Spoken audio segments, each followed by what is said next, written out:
Good morning. This is Judge Martinez Tenredo. We are here in the matter of Dakota Weirs versus Lush Fertilizer, case number 2021 CV 303720. Today is February 5th, 2022. It is 9:10 a.m. in the morning. Thank you all for being here. This is part of the Colorado Bar Association's competition, mock trial competition, and this is the Denver regional mock trial. This is the second round. Welcome, everyone. I'd like to start with introductions. So if we may go ahead and do that, please, I'd like the plaintiff to please introduce themselves first. Good morning, Your Honor, members of the jury. My name is Maria Cook. I'm an attorney representing the plaintiff Dakota Weirs, and today I'll be delivering the opening statement, conducting the direct examination of Casey Rogers and the cross-examination of Skylar Weirs. Thank you, Ms. Cook. And can you introduce the rest of your team members, or would you like each of them to introduce themselves? Each of them can introduce themselves if that works. You may go ahead.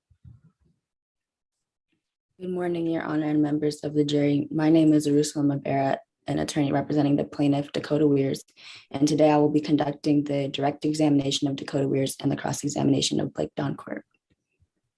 Thank you, Ms. Avera. Good morning, Your Honor, and members of the jury. My name is Katie Jack, an attorney representing the plaintiff Dakota Weirs, and today I will be delivering the closing argument, conducting the direct examination of Carson Durst, and conducting the cross-examination of Dr. Devin Williams. Thank you, Ms. Jack. And could the witnesses introduce themselves? Good morning, Your Honor. My name is Josie May.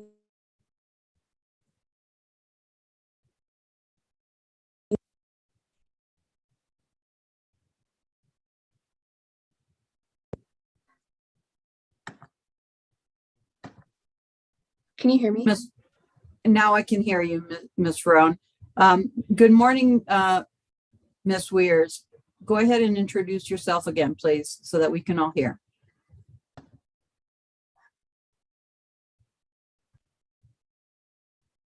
You are on mute right now.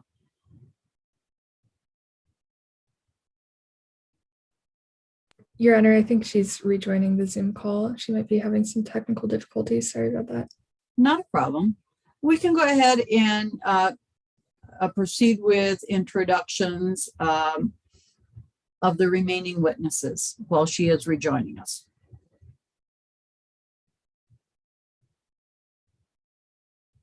Ms. Cook, do you have any other witnesses? Yes, Your Honor, if Carson Durst would like to introduce yourself today. Good morning, Your Honor, and members of the jury. My name is Sophia Fury, and I will be witness Carson Durst. Thank you, Ms. Durst. Good morning, Your Honor. My name is Annika Reeder-Holman, and I am Dr. Casey Rogers. Good morning, Dr. Rogers. Thank you. Could the defense please introduce themselves? Yes, Your Honor. Good morning, Your Honor, members of the jury and opposing counsel. My name is Miss Mary Walker, and today I use she, her pronouns, and today I will be conducting the direct examination of Skylar Weirs and the cross-examination of Carson Durst. Permission for my co-counsel to introduce themselves? Yes, thank you. Good morning, Ms. Walker. They may proceed. Good morning, Your Honor, members of the jury and opposing counsel. My name is Miss Helen Blake. I use she, her pronouns, and today I will be conducting the direct examination of Dr. Devin Williams, the cross-examination of Dr. Casey Rogers, and the closing argument. Good morning, Ms. Blake. Good morning, Your Honor, members of the jury and opposing counsel. My name is Miss Abigail Shapiro. I use she, her pronouns, and today I will be delivering the opening statement as well as conducting the direct examination of Blake Doncourt and the cross-examination of Dakota Weirs. Permission for our witnesses to introduce themselves? Yes, thank you, Ms. Shapiro. Good morning to you as well. Good morning, Your Honor, members of the jury and opposing counsel. My name is Mr. William Sharp. I use him, his pronouns, and today I am Blake Doncourt. Good morning, Mr. Sharp, Mr. Doncourt. Good morning, Your Honor, members of the jury and opposing counsel. My name is Miss Morgan Romine. I use she, her pronouns, and today I am Skylar Weirs. Good morning, Miss Weirs. Good morning, Your Honor, members of the jury and opposing counsel. My name is Miss Audrey Gordon. I use she, her pronouns, and today I am Devin Williams. Good morning, Mr. Williams. So thank you all for your introductions. I'd like to remind you that when you are not speaking, I'd like your screens to be off. I will be rearranging on my screen who is where so that I have a good understanding of where everybody is. Just so that we know, I want to make sure that everybody knows that we are not going to have any breaks. We're going to go through this trial. The only time I give you a little time, a couple minutes, is right before closing arguments so that you can gather your thoughts. But otherwise, we're going to go through the trial smoothly without breaks. I also want to remind you that we do comply with the rules, and I will ask everybody to swear to that in a couple minutes. What I'd like to happen is have all attorneys, or all team members actually, raise your right hand so that I can administer the oath. Thank you. Team members, do you promise that the presentation you are about to give will faithfully and truthfully conform to the facts and rules of the mock trial competition? Yes, Your Honor. Yes, Your Honor. Yes, Your Honor. Thank you. And the witnesses, please raise your right hands. Do you promise that the testimony that you are about to give will faithfully and truthfully conform to your witness statements, that you will not add material facts or opinions which are not contained in the case problem, and that you will follow the rules and procedures of the mock trial competition? Yes, Yes. Your Honor. Thank you. And I know that I cannot see gallery members, and this is a live stream, but I would like everybody on their honor to raise their right hands, and I will swear you in. Do you promise to represent yourselves as positive role models and to behave in a manner that exemplifies ethical and professional sportsmanship during and after the mock trial round? I'm going to assume that everybody says yes, because we can't see them or hear them. Scoring panelists, could you please turn on your screens so that I could administer the oath to you? Can't. I understand, Kay, not a problem. But I do have my hand up. Thank you, I appreciate it. Do you promise to adjudicate the mock trial competition as fairly and objectively as possible in accordance with the facts, procedures, and rules of the mock trial competition? Yes, Your Honor. Thank you. Okay, we may go ahead and proceed. Counsel for the plaintiffs, are you ready to proceed? Your Honor, we have a couple pretrial matters to discuss before proceeding. Okay, and we'll get to that. I just want to make sure that both sides are ready to proceed before we discuss pretrial matters. Are the plaintiff ready to proceed, Ms. Jack? Yes, Your Honor. And are the defense ready to proceed, Ms. Walker? Yes, Your Honor. Thank you. Are there any pretrial matters that need to be addressed? Yes, Your Honor. The plaintiff has 3 pretrial matters.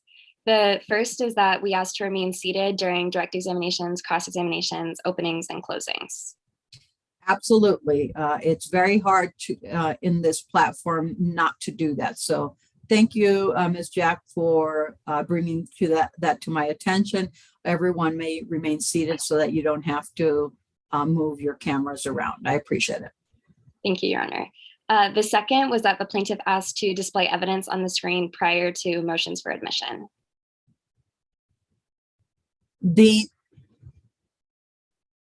I would prefer that the exhibits be presented in the manner that you are discussing them by sharing the screen.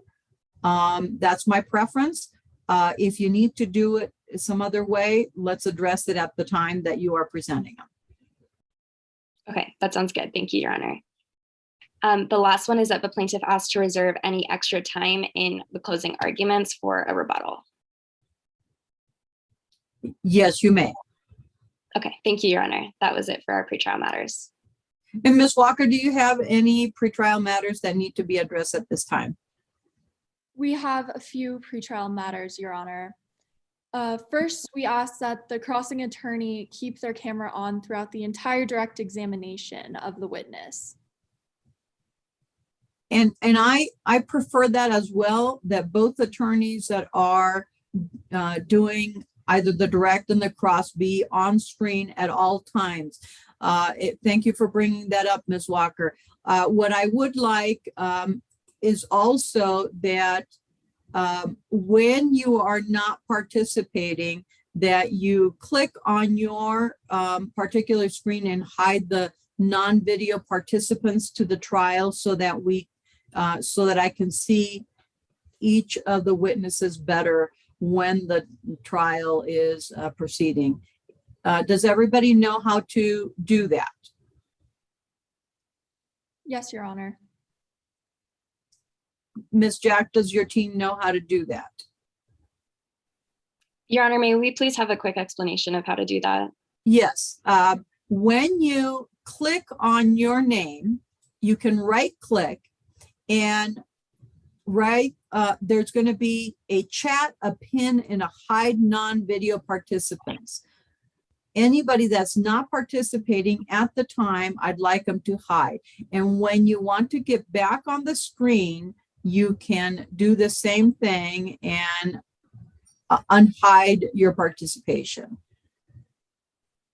Okay, thank you, Your Honor. Hopefully everybody understood that. Thank you. Any other pretrial matters, Ms. Walker?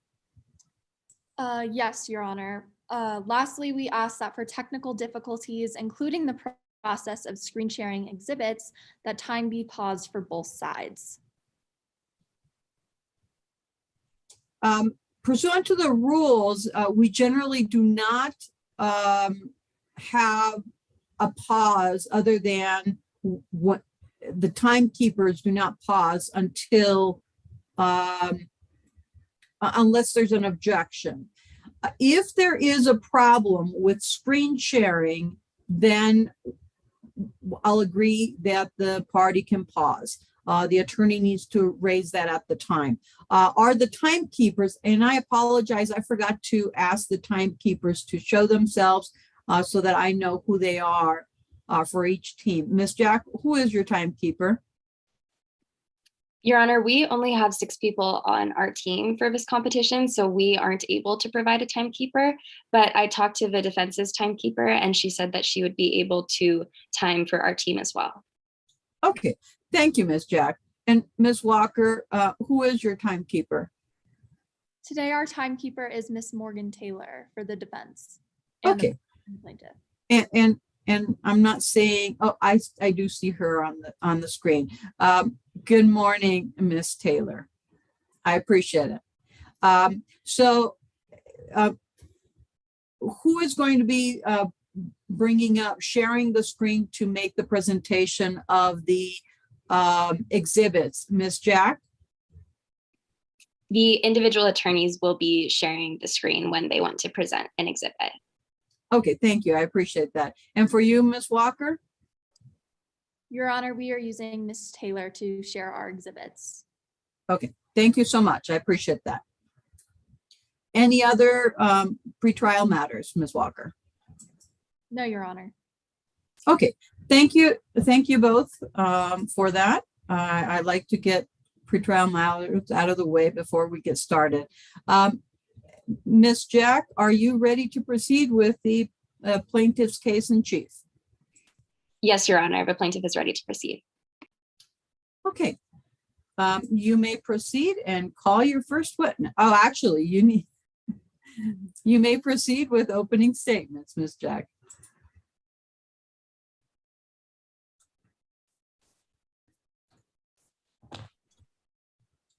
Ms. Your Cook? Honor. Oh, apologies. May I proceed? Yes, you may proceed. Sorry. Your Honor and members of the jury, let me introduce you to Dakota Weirs. Dakota Weirs was a very active child. She was always doing something. She loved to volunteer for her school and was involved in her community. She worked for a landscaping company because she loved to be outdoors in nature. She also played piano and was headed to Juilliard to pursue her scholarship professionally, to pursue her talent professionally. However, that all changed when Dakota was diagnosed with a form of cancer called non-Hodgkin's lymphoma. Dakota became bedridden. She couldn't stand or sit up for long enough to play piano due to the extreme pain caused by her condition. In the midst of all this pain, Dakota realized the unfortunate cause for her illness. At her job as a landscaper, she worked with Lush fertilizer. Lush fertilizer contains a chemical known as Drufo, which is a well-known carcinogen. Despite this, there are no safety warnings on the label of Lush fertilizer. This caused Dakota to be unknowingly poisoned over years of exposure to the chemical. Now, she's been forced to defer her acceptance to Juilliard, putting her passion, her health, and her life on hold, all because Lush Fertilizer is a company that puts profits over lives. Now, we are here today to bring justice for Dakota and her family.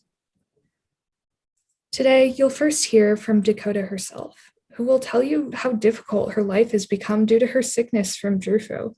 She'll tell you how her exposure to Lush's fertilizer's dangerous chemicals is the only factor that could have caused her illness. She was otherwise very healthy and active and had no genetic predispositions to develop this form of cancer. You'll also hear from Carson Durst, a former employee of Lush Fertilizer. Carson will tell you how Lush Fertilizer cut corners during their safety trials in the interest of saving profits, and how reputable scientific studies have concluded that there is a link between Drufo and non-Hodgkin's lymphoma. Carson will also tell you how Lush Fertilizer's CEO, Blake Doncourt, was well aware of these risks, but exercised negligence to save as much money as possible for their struggling business.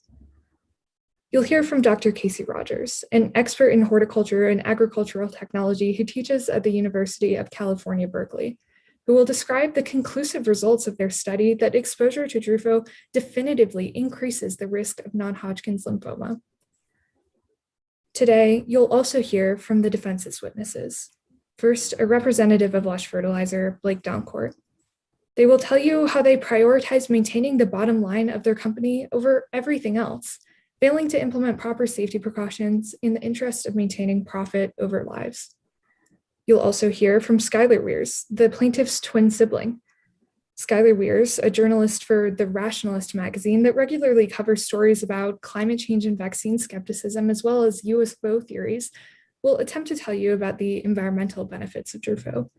However, regardless of any purported environmental benefit, Drufo is still associated with risks for human health. Lastly, you'll hear from Dr. Devin Williams, whose testimony will reveal that Drufo is banned in the European Union due to valid safety concerns. In this case, we will show you by a preponderance of the evidence that it's more likely than not that Lush products are responsible for causing non-Hodgkin's lymphoma. By the end of the trial, we will prove that the defendant manufactured fertilizer with the chemical Drufo, that the defendant was negligent, failing to exercise reasonable care to prevent risk, that the plaintiff, Dakota Weirs, was reasonably expected to use the product, and that the plaintiff's damages, her development of non-Hodgkin lymphoma, was the result of the defendant's negligence. At the end of the trial, we will ask you to make a verdict that will majorly improve Dakota's life with appropriate compensation to hold Lush Fertilizer accountable for putting profits over lives. We will ask you to find justice for Dakota and her family and to find Lush Fertilizer guilty of negligence. Thank you. Thank you, Ms. Cook. I appreciate it. Is the defense ready to proceed with their opening statement? Your Honor, before I proceed with the defense's opening statement, may I address a brief matter of confusion? You can certainly do that. I did see that your roster said that Ms. Taylor was going to be doing the opening, but now I see that you are doing the opening. Yes, Your Honor, the initial roster that was set in the chat was incorrect for the Poppy team. So I sent a different document a few minutes ago, and the defense apologizes for any confusion on your part or on the scoring panelists. Not a problem. I did notice that and took note of that there was that change. So I do have it on my, I changed it on my roster. Let me put it that way. So Ms. Shapiro, you may go ahead and proceed with your opening statement. Thank you, Your Honor. We are here today because of a terrible tragedy. I, along with my co-counsel and client, offer our deepest sympathies to Dakota Weirs and her family. Miss Weirs' life has been altered forever, and now she wants answers. We understand. Tragedy often prompts the search for truth, but today, the defense is asking you to separate the truth from the tragedy. And the truth of the matter is that the plaintiff will not be able to prove that there is a connection between Drufo and non-Hodgkin lymphoma.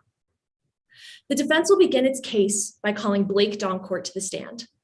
You will hear about Lush Fertilizer Incorporated from his perspective as CEO and learn that Lush is Mr. Doncourt's passion project, a method of working towards a more sustainable planet while keeping consumers safe. Mr. Doncourt focused on what was reasonably foreseeable for his company based on the information that was available to him. You will hear about the exact reasoning behind all of his decisions.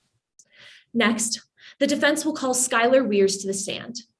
Now, testifying against her own twin is not something that Miss Weirs takes lightly, but as an experienced researcher in agricultural technology, Miss Weirs will explain the benefits of Drufo, the vital ingredient used in Lush fertilizer.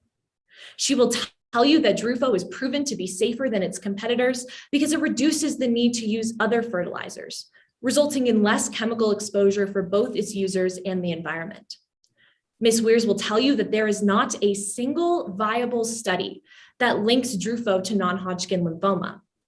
Now, Lush has incorporated Drufo in its products for years, yet Dakota Weirs is the only person to ever bring a claim of negligence to a court of law. This will make you pause and question if there is truly a link of causation between Drufo and non-Hodgkin lymphoma. Finally, the defense will call Dr. Devin Williams to the stand.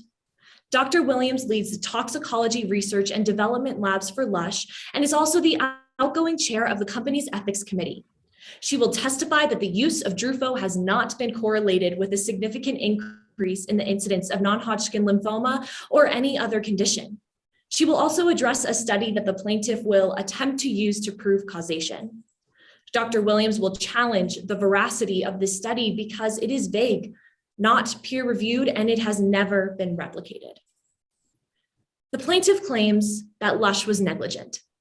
To be successful in their case, the plaintiff has the burden of proving by a preponderance of the evidence that 1, Lush fertilizer causes non-Hodgkin lymphoma, 2, Lush Fertilizer Incorporated had a duty to warn, 3, there was a breach of that duty, and 4, there are significant damages as a result of that breach. The plaintiff will call Dr. Casey Rogers to the stand, who will present a study that is simply not reliable. The plaintiff will also call Carson Durst to the stand, and he will claim that Lush did not adequately test Drufo, but the defense will expose Mr. Durst's vendetta against Lush Fertilizer and specifically Blake Doncourt.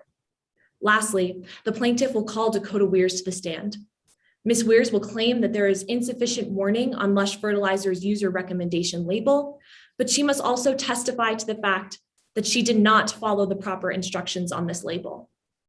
Lush did not have a duty to warn, but they did in fact include user recommendations. Members of the jury, the defense does not dispute the plaintiff's claim of damages. Ms. Weirs will share with you how her life has changed forever because of this diagnosis. We can all recognize this tragedy. However, the defense will show you that Drufo is both safe and ethical. We will show you that there is no reliable proof of causation in court today, and therefore Lush had no duty to warn consumers and could not breach that duty. If you do, nevertheless, find that there is causation, you must consider Miss Weirs's comparative negligence under jury instruction number 2. In this trial, you will come to understand that Lush fertilizer is not the source of Miss Weirs's illness. This will be enough for you to separate the truth from the tragedy. This will be enough for you to find Lush Fertilizer Incorporated not liable. Thank you. Thank you, Ms. Shapiro.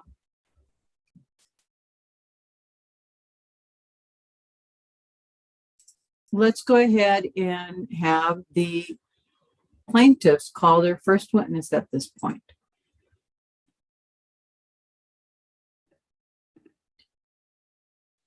Ms. Abatter? Yeah, sorry. Your Honor, the plaintiff calls Dakota Weirs to the stand. Thank you, Ms. Abeda. And who is, oh, I see. Ms. Weirs, you've already been sworn in. Ms. Abeda, you may proceed. Thank you, Your Honor. Good morning. Would you please introduce yourself to the jury? Hello, my name is Dakota Weirs. That's W-E-I-R-S. Thank you. Now, Ms. Weirs, why are you here today? Well, unfortunately, I have to be here today because of Lush Fertilizer. It's their products that have made me sick today. I'm so sorry to hear that. Could you please inform the jury of your health challenges? Yeah, well, sadly, I was recently diagnosed with non-Hodgkin's lymphoma. I'm always sick. I have swollen lymph nodes. I get constant chills and fatigue. It's constant and painful, but all I want is just some justice to be done to Lush Fertilizer because I believe that it's their products that have caused me to be sick. Objection 403. You may reserve any objections to the end of when she is discussing the matter so that there aren't any overlaps, because I didn't understand your objection and I did not hear her answer. So go ahead and state your objection at this time. Your Honor, the defense objects under Rule 403. And what's the basis of the objection?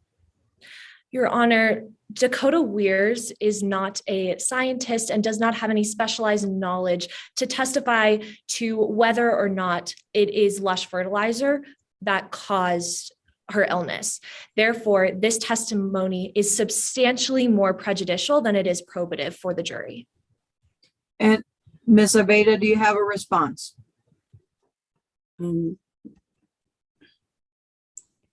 Sorry, can you please explain what objection 403 is, Your Honor?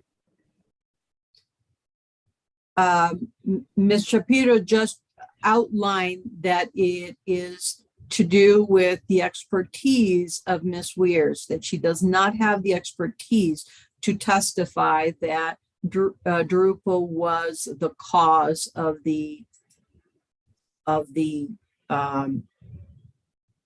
her illness. So do you have a response, Ms. Abeda? No response, Your Honor. Sustained.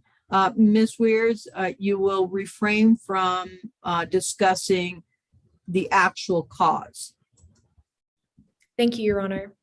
You may proceed, Ms. Abeda. Okay. Well, Ms. Weirs, let's talk a little bit more about your past. What were things like for you growing up? Well, before I was sick, I used to be a very active kid.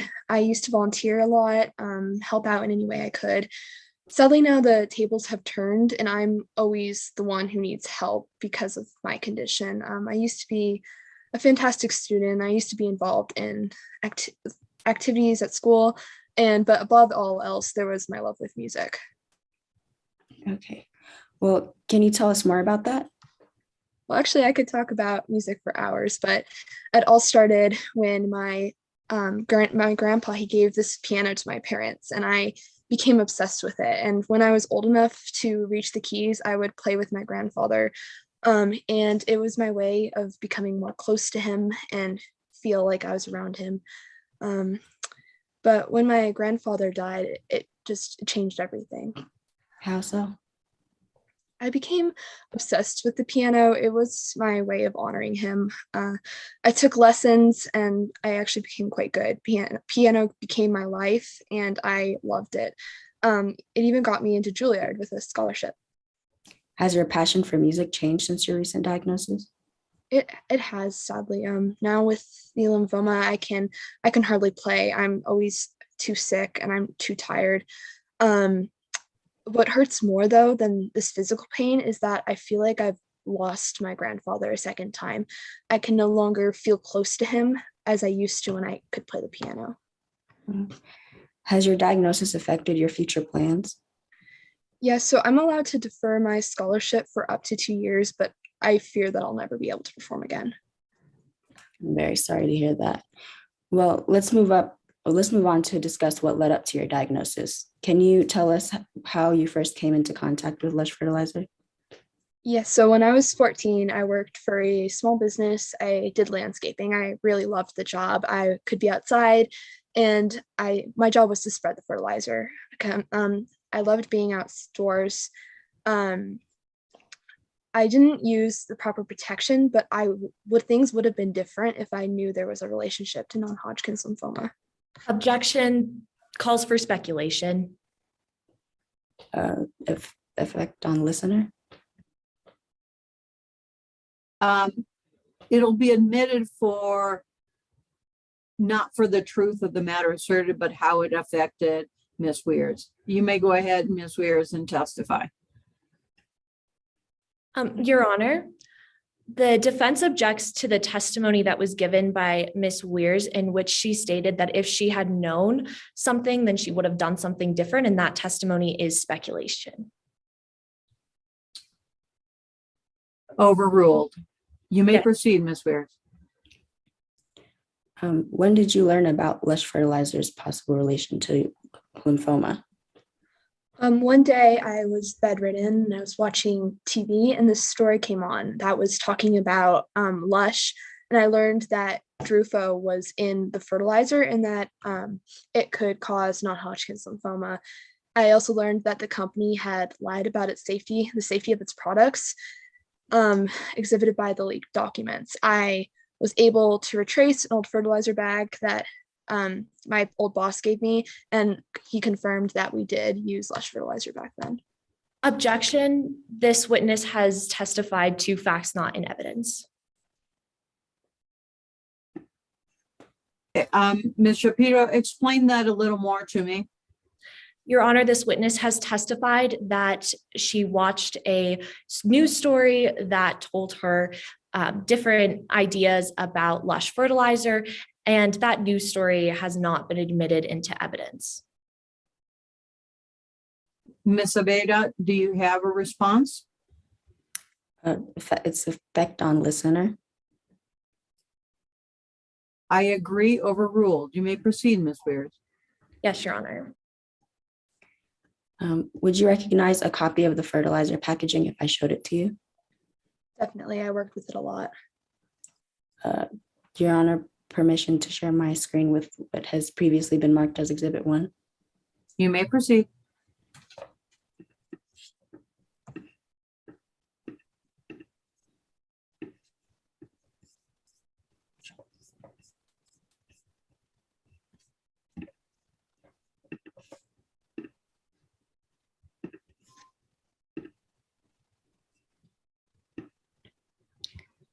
Have you seen this before? Yes, I have. Where have you seen this before? It's Lush fertilizer. I used to work with it a lot when I did landscaping. Is this a clear and accurate representation of the fertilizer packaging that you used?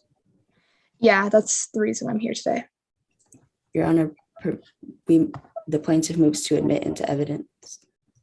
Any objection? No objection, Your Honor. Exhibit 1 will be admitted into evidence. Can you tell me about this exhibit? Yeah, so it's Lush fertilizers, and you can see the list of ingredients it has on it. Are there any warnings on the package? No, there's no warning label or anything about it causing non-Hodgkin's lymphoma. That's what makes me frustrated. After learning about this, did you take any further actions? Well, I was angry, so I looked into its ingredients specifically for Drufo. After doing a little more research, I found out that other countries, such as France, have outlawed the chemical Drufo for this reason. If I had lived there, things would have been different. After learning this information, were you able to draw any conclusions about your contact with Drufo?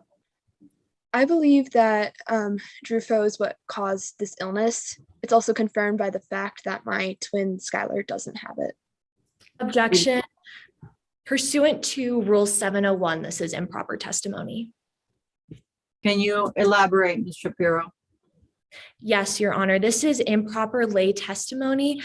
Ms. Weirs cannot testify to a fact that because her twin does not have this disease, that it therefore means that it is caused by Lush. She does not have any specialized knowledge to testify for this. Ms. Abeda, do you have any response? Your Honor, I'm asking about the witness's personal belief. Sustained, you may move on, Ms. Abeda. Thank you, Your Honor. You mentioned your twin. Can you tell us more about your relationship with your sister? Yeah, so Skylar and I aren't particularly close. We do our own thing. Mine was always piano and hers was always writing. She has published in a scientific magazine, but she's also written a bunch of stuff on flat Earth theory, UFOs, and pretty much anything for money. Objection 404A. May you please elaborate, Ms. Shapiro? Yes, Your Honor. This is improper character evidence because evidence of a person's character or character trait is not admissible to prove that they acted in accordance with this trait. I'm going to overrule that. You may testify about that, Ms. Weirs. Your personal knowledge between you and your twin. Yes, Your Honor. Thank you. Thank you, Your Honor. How does it make you feel to see your twin arguing against you today? Well, actually, it really hurts me because I know she was mad when I got sick. All my family's money was going into my treatment. She started gambling and she fell into immense debts. I hope she could put our differences aside and come to be there to support me as her sister, but it hasn't happened. Objection, that testimony was speculative. What way, Ms. Shapiro? Your Honor, this witness cannot testify that she knew that her twin was mad with the diagnosis. Ms. Aveda, do you have a response? Your Honor, this is her personal belief on her relationship with her twin sister. Overruled. You may go ahead and testify, Ms. Weir, with regard to what you personally know about your twin. Yes, Your Honor. Thank you, Your Honor. Ms. Weirs, what would you like to see happen in today's case? I want to see Lush Fertilizer held responsible for using Drufo in their products. I want to help everyone affected by this company and to have some closure. I may never be cured, but at least I'll be able to sleep at night knowing I prevented Lush from ever hurting another family again. No further questions, Your Honor. Thank you, Ms. Aveda. Thank you, Ms. Weir. Ms. Shapiro, do you have any cross-examination of this witness? Yes, Your Honor. You may proceed. Thank you, Your Honor. Good morning, Ms. Weirs. Good morning. I'd like to begin by talking about your landscaping job. Now, you were only 14 years old when you began your job at Haven Landscaping. Yes, that's true. And your job requires you to work with a lot of different chemicals. Yes, a lot of fertilizer. And your boss always told you to cover your face while you were working with these chemicals. Yes, that's true. And you were supposed to wear certain protective clothing. No one ever did. This protective clothing could include long sleeves, Yes, long pants, yes. and gloves. Mhm. You did not follow these guidelines. That's correct. It was often way too hot outside to do that. And also in part because your coworkers did not follow these guidelines either. That's correct. Now let's talk about the labels on these lawn products that you were working with. You use Lush fertilizer along with several other fertilizers and lawn chemicals. Yes, that's true. And you believe that the Lush label, which is pictured in Exhibit 1, does not sufficiently warn users. No, it does not say anything about causing non-Hodgkin's lymphoma. It does clearly recommend customers to wear clothing and face masks. It's true. These are the same recommendations that your employer gave you. Yes, These are the same precautions that your coworkers chose to not follow. that's correct. And these are the same precautions that you ignored. Yes, Now, you believe that other products have warning labels that help customers take precautions. yes. But those labels are not in court with us today to compare to that Lush label. They're not. Now let's talk about how you came to your own conclusions in this case. You watched some news stories about Lush's use of Drufo. I did, yes. I saw how Drufo was being linked to non-Hodgkin's lymphoma. But you do not mention a specific news source. I don't. You found a label of Lush fertilizer from France, Yes, but that original label is not with us in court today. it's not. Now, I want to talk about something that you said in your witness statement and on direct examination. You said that non-Hodgkin lymphoma is caused by environmental factors. Yes, Now, you and your twin Skylar did almost everything together growing up. well, not actually. We were actually pretty distant for twins. We always did our own thing. And you did your own thing like within your landscaping job. Yeah, So Skylar did not experience those similar environmental factors as you. that's true. Your coworkers, however, did experience similar environmental factors as you. Yeah, It is fair to assume that other landscapers across the country have experienced similar environmental factors as you. yes. Now, you do not know if any of your coworkers have been diagnosed with non-Hodgkin lymphoma. No, You do not know about any specific case other than your own where Drufo causes non-Hodgkin lymphoma. yes, that's true. Now, Ms. Weirs, thank you for answering my questions. I truly hope that your condition improves and I wish you all the best in your future. Thank you, Your Honor. I have no further questions for this witness at this time. Thank you, Mr. Pero. Ms. Aveda, do you have any redirect at this point? No, Your Honor. Thank you. Ms. Weirs, you are excused. Thank you very much.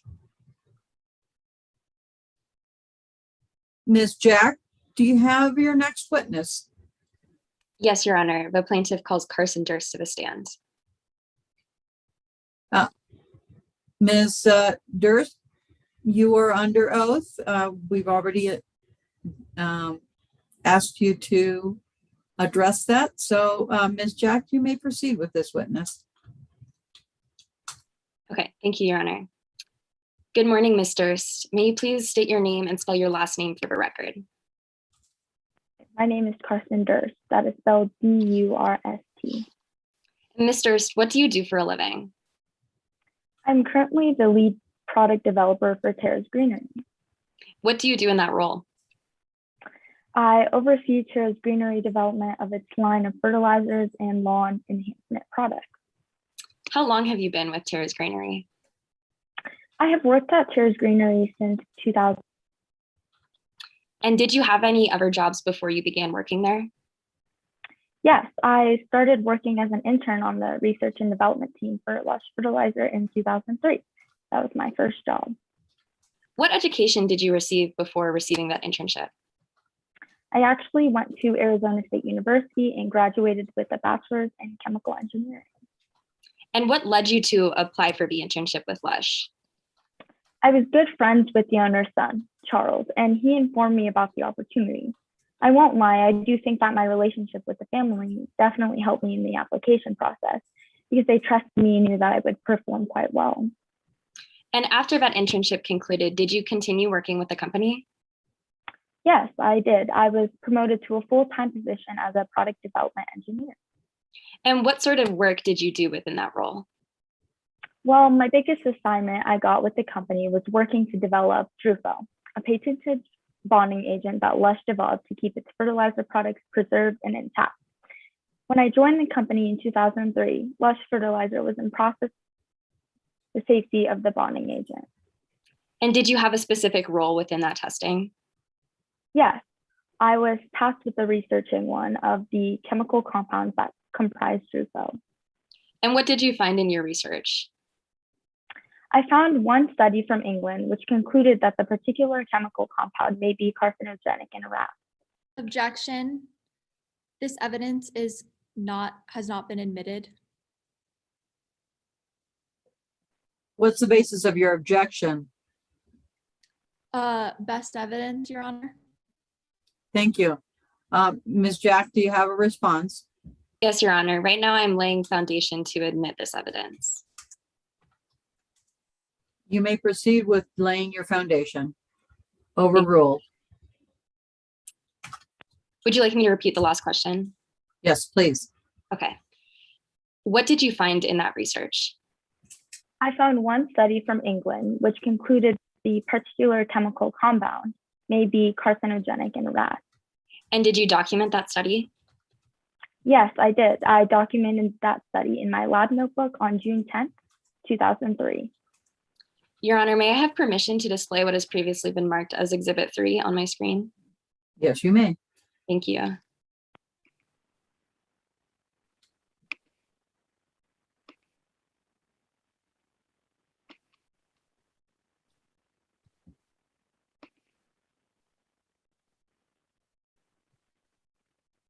Do you recognize this? Yes, it's the Ninosava ETL study I just mentioned. And is it a fair and accurate representation of that study? Yes, it is. All right, thank you. Your Honor, may I have permission to enter Exhibit 3 into evidence? Any objections with regard to this exhibit? Your Honor, I have two objections on the grounds of hearsay and relevance.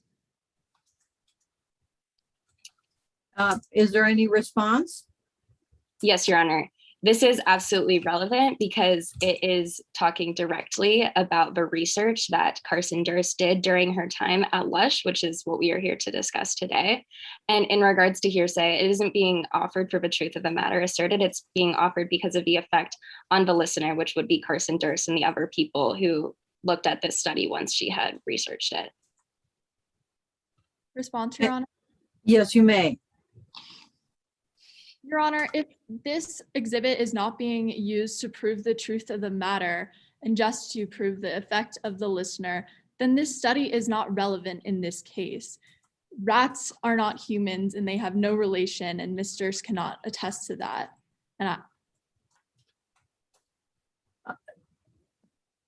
Thank you, Ms. Walker. The exhibit will be admitted as part of the research that was done for Lush, based on Ms. Durst's testimony that she presented this to Lush. Thank you, Your Honor. Ms. Durst, do you see the conclusion section of the study? Yes, I do. Can you please read to me the first paragraph of that section? Yes. The results of this carcinogenicity bioassay are first long-term carcinogenicity bioassay on C3NO9P demonstrate C3NO9P's potential carcinogenity at a dose level close to a normal monthly intake for humans in occupations involving frequent, unprotected exposure to commercial fertilizers. Furthermore, the study demonstrates that when lifespan exposure to C3NO9P begins during early life, its carcinogenic effects are increased. Thank you, Ms. Durst. So this study, does it relate to how this chemical could affect human beings? Yes. Okay, thank you. I'll stop sharing my screen there. All right. Ms. Durst, you said that you documented the study in your notebook. Was that notebook reviewed by people in senior management? Yes, Jerry Langley, actually, the product manager, presumably reviewed my notebook. These reviews typically happen on a regular basis. Once everyone's analysis had been reviewed, Jerry compiled our findings into a single report that went to senior management. And did you do any more research on Drufo after that? Yes, actually, right on the heels of my promotion to product development engineer, we got word that Lush Fertilizer was doing another in-house study, this time relating specifically to whether Drufo was potentially carcinogenic in humans. And how are you informed about this study? We received direction via email regarding the parameters of the study and then got to work. When did the team conclude their analysis with this study? In December of 2003. And how was this information communicated to the team? Jerry gathered all of us in a conference room to discuss all of our findings. Everyone presented their component of the analysis as Jerry and Alex Monroe, a higher up in the company, listened intently. And what was the team's consensus about Drufo?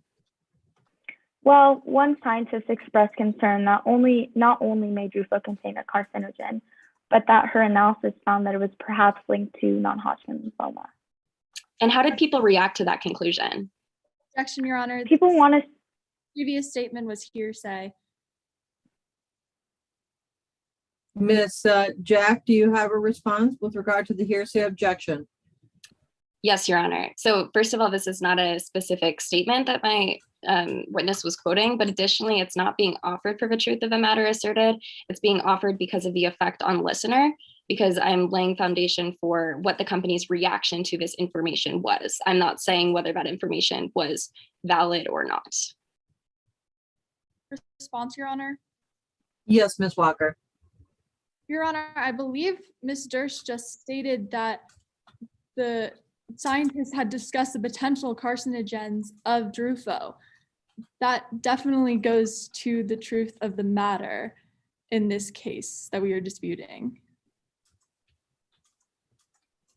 May I respond, Your Honor? Very briefly, Ms. Jack. The defense can say that it's being offered for the truth of the matter asserted, but I am saying that that's not the reason why it's being used, and it's not how the jury should use that information. They should use it to see how the company reacted to the information presented by the scientist.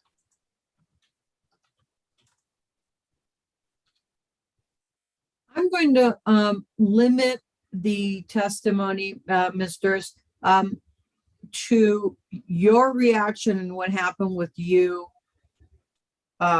with regard to the research that you were doing.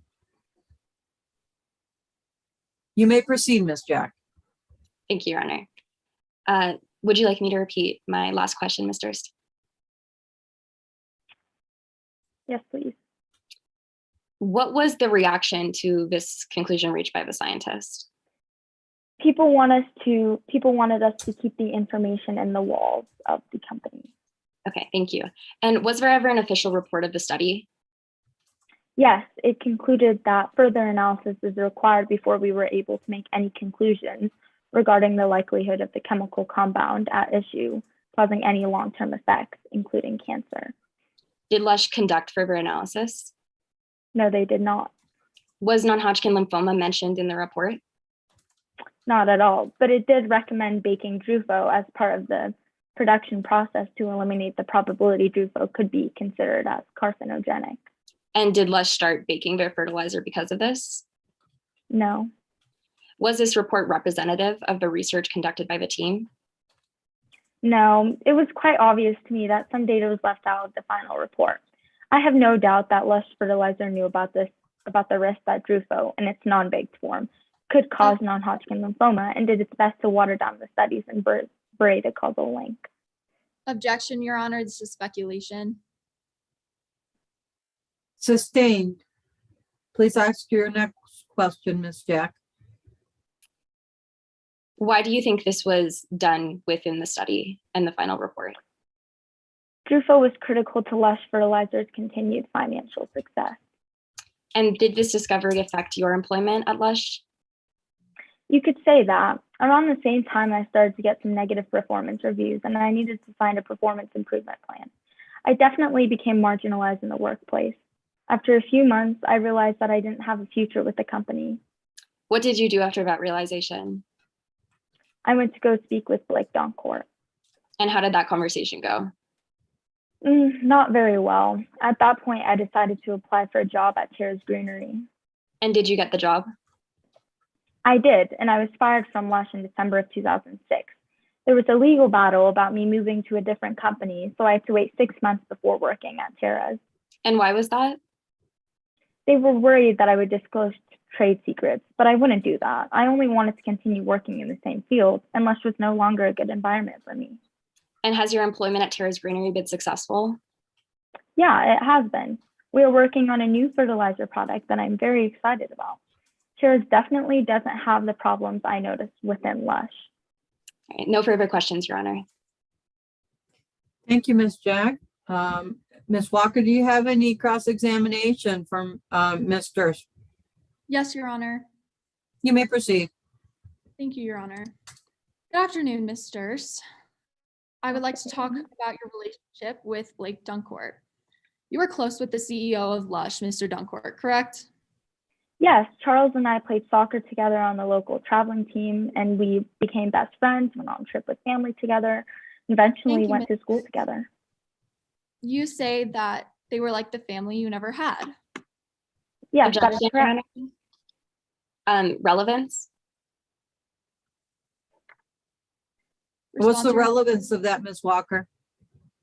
Your Honor, I'm simply laying foundation as to Ms. Durst's relationship with Mr. Doncourt and the bias that Ms. Durst holds within Lush Fertilizer. Ms. Jack, do you have a response? I would also object to improper character evidence about Ms. Durst being biased against Lush Fertilizer because of a relationship that she had with the owner of the company. Ms. Walker, do you have a response to that? Your Honor, I believe that bias is admissible under Rule 405.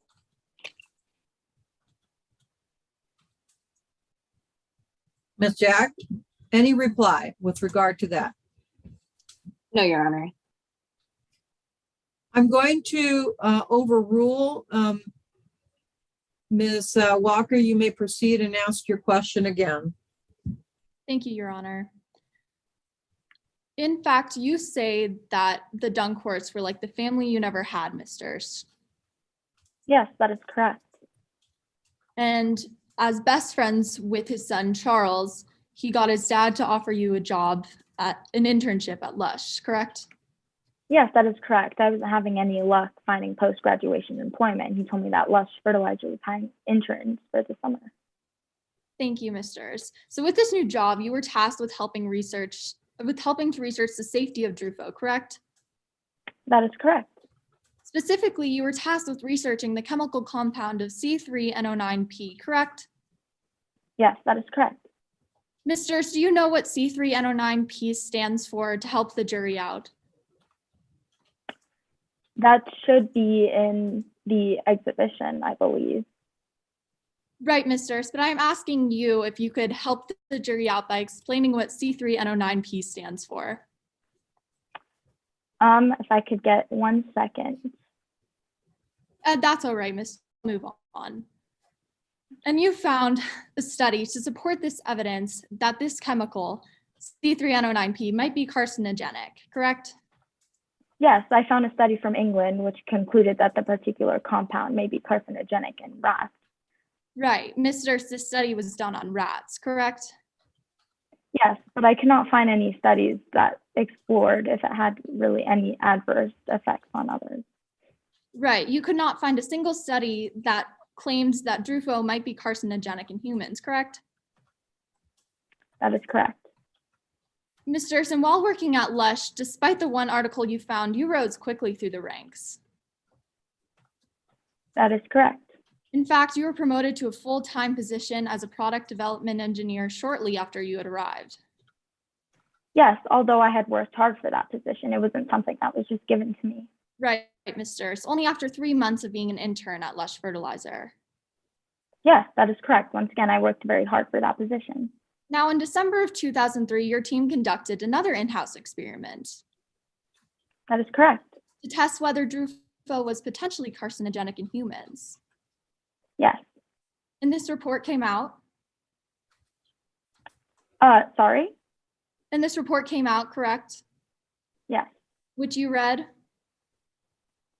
that is correct. And Ms. Durst, this report was inconclusive. Yes, it was very obvious to me that some data was left out of the final report. So I had no doubt that Lush Fertilizer knew about the risk Thank you, Ms. about Drufo. And you, part of the team that tested the safety of Drufo, never conducted another study on the health effects in humans. That is true. Ms. Durst, did you know if Blake knew about these conclusions reached by the scientists? I attempted to speak to Blake, but due to his circumstances, I couldn't talk to him about what was going on with that. Thank you, but isn't it true that you did not ensure that your superiors knew of any of these possibilities? Well, a scientist in our meeting fully explained how there was a possible link to non-Hodgkin lymphoma. Thank you. Ms. Durst, I would like to discuss how your career ended at Lush. All of a sudden, you received a lot of criticism from your senior members and supervisors, correct? That is correct. You were getting poor performance reviews. That is correct. And the quality of your work was heavily criticized. Yes, that is correct. You were in fact accused of skating along and not pulling any weight within the research development team. Yes, that is correct. And these poor performance reviews kept coming for months.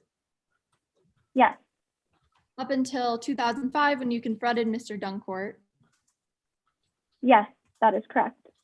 and asked for him to talk with your supervisor, Jerry. Yes, that is correct. And then he told me that, do you know how many qualified applicants I overlooked to hire you? Right. People who graduated, etc. He told you to grow up and do your job, Yes, that is correct. and you felt betrayed I did. by someone who felt like family to you. That is correct. So you were furious. I wouldn't say I was furious. I was just very betrayed and it was really unfortunate that a close friend of mine would say such things to me. And you decided to go search for a new job. Yes, I did. You turned to Lush Fertilizer's biggest competitor and rival, Terra's Greenery. Yes, although it was just because they had openings for product development engineers, so I decided to apply. Thank you, Mr. You said that it was a great way to get Blake's goat, correct? Yes, that is correct. I felt betrayed. Right, a sense of revenge for how Lush Fertilizer treated you. Yes, but although I did feel conflicted about getting the job there at first, but the betrayal really. Thank you, Mr. And you began working. Ms. Walker, I'm going to ask you to allow the witness to complete her sentence before you interrupt. Mr. Had you completed your answer? Yes, I did. Thank you, Your Honor. Okay. That's a caution to you, Ms. Walker. Go ahead. Thank you, Your Honor. And you began working for the rival of Lush Fertilizer in 2006. Yes, that is correct, as I said. And isn't it true that Terra's Greenery is about to release a fertilizer you claim will rival Lush? Yes, that is correct. I've been working on a new product that is currently on the verge of outperforming Lush. Thank you, Mr. Thank you, Your Honor. I have no further questions for this witness. Thank you. Any further redirect? Yes, Your Honor. Please keep the redirect within the scope of the cross-examination, Ms. Jack. Yes, Your Honor, I will.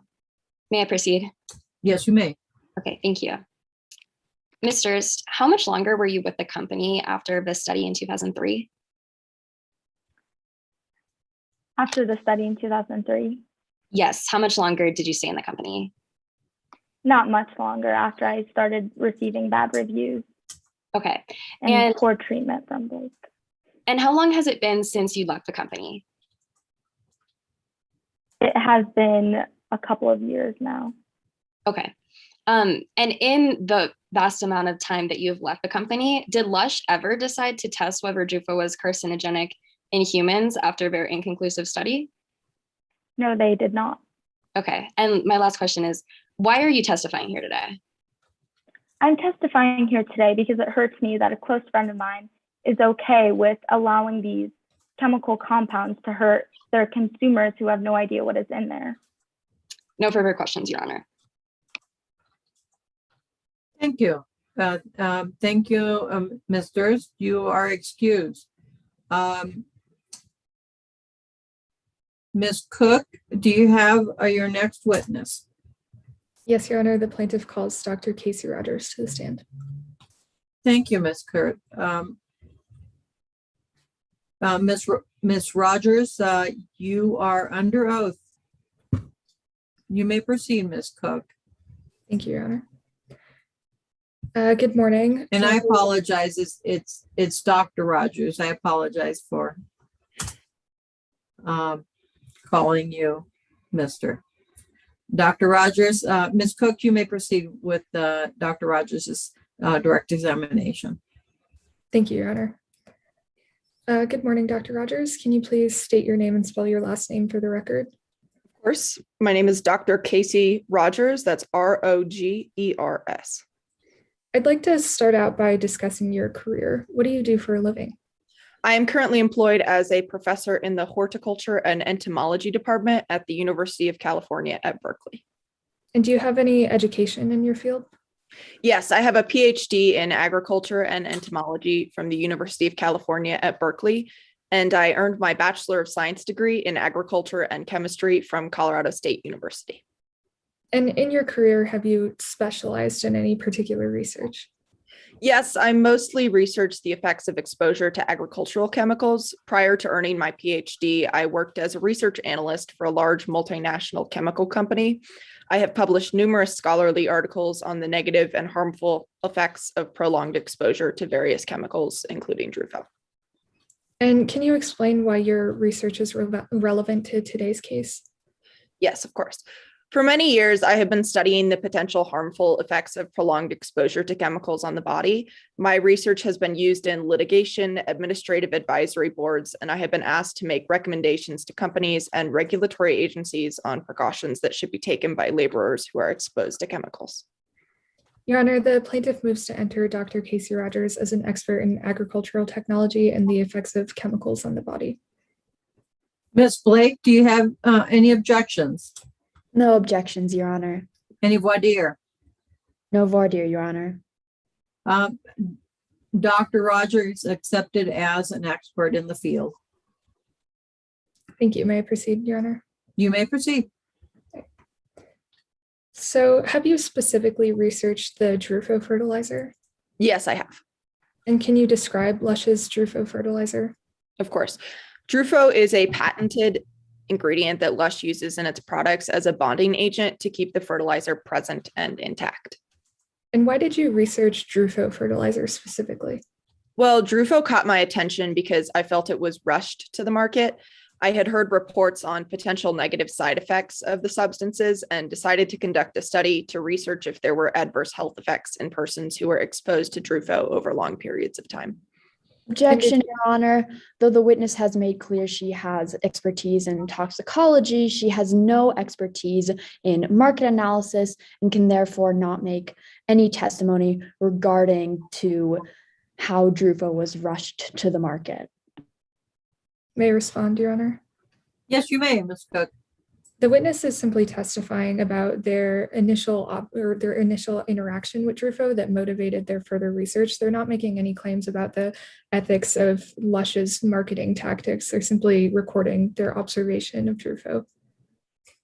The objection is overruled. Dr. Rogers, you may testify with regard to the timeline of the research as well as your research.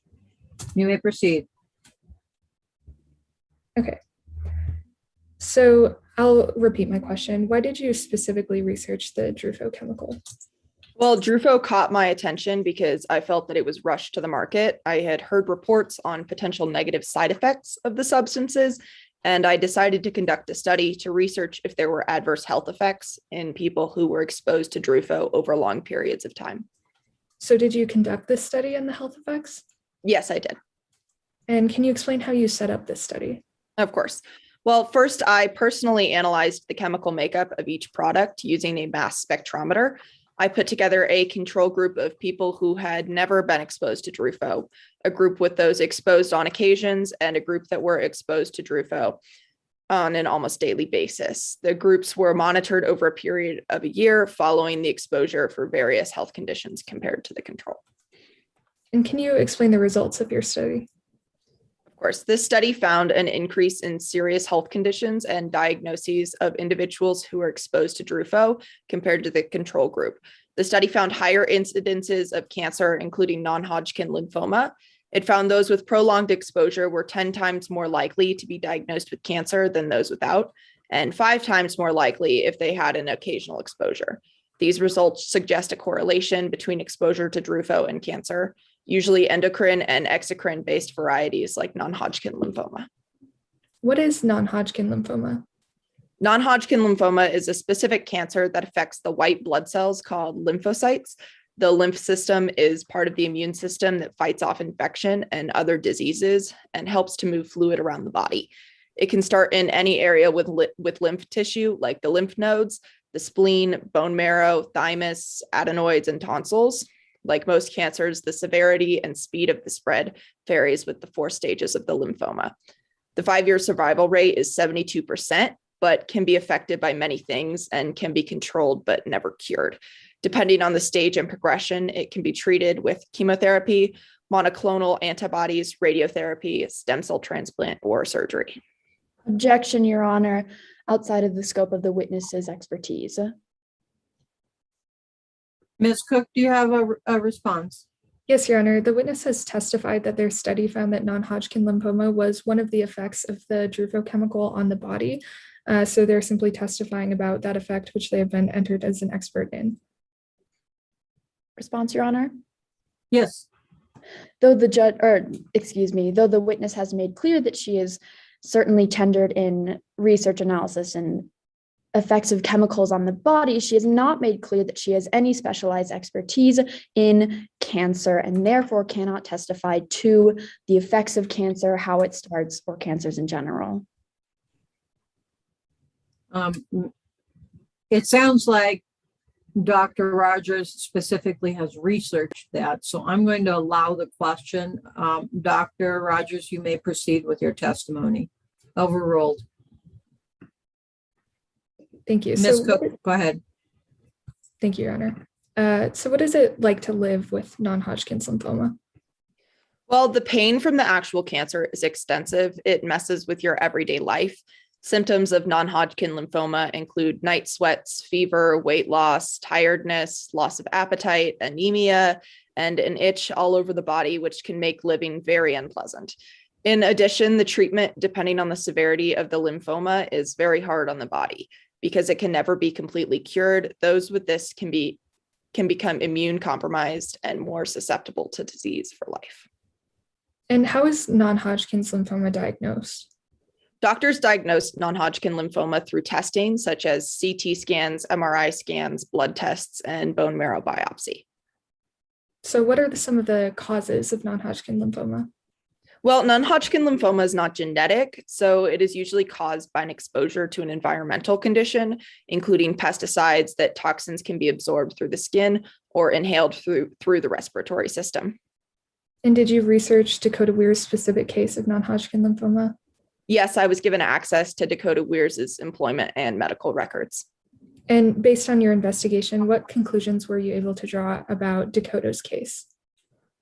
Well, there's a high degree of medical probability that the prolonged exposure of Drufo is the cause of Weir's lymphoma. The cells would have been damaged by exposure to Drufo that entered Weir's tissue and diffused through the spaces between Weir's skin and lung tissue. As those damaged lymph particles and cells gathered in the lymph nodes, the concentration would have been overwhelmed with the immune function of the lymphocyte cells, which would result in metastatizing cancerous masses in any form. Objection, Your Honor. Once again, this is outside the scope of the witness's expertise. She cannot make any claim based on a high degree of medical probability, as she has no specific medical expertise. May I respond, Your Honor? Yes, you may, Ms. Cook. Again, we've established foundation that this witness is qualified to testify about non-Hodgkin lymphoma, as it is one of the effects of the Drufo chemical on the body. And I've also established foundation that this witness has reviewed Dakota Weir's specific case of non-Hodgkin lymphoma, again indicating that she's qualified to use her investigation to draw conclusions. Response, Your Honor? Yes. Once again, Dr. Rogers is unable to make claims based on a high degree of medical probability. Yes, she did her research, but because of her lack of medical testimony, because of her lack of medical expertise, she cannot make this claim based on a high degree of medical probability. I understand.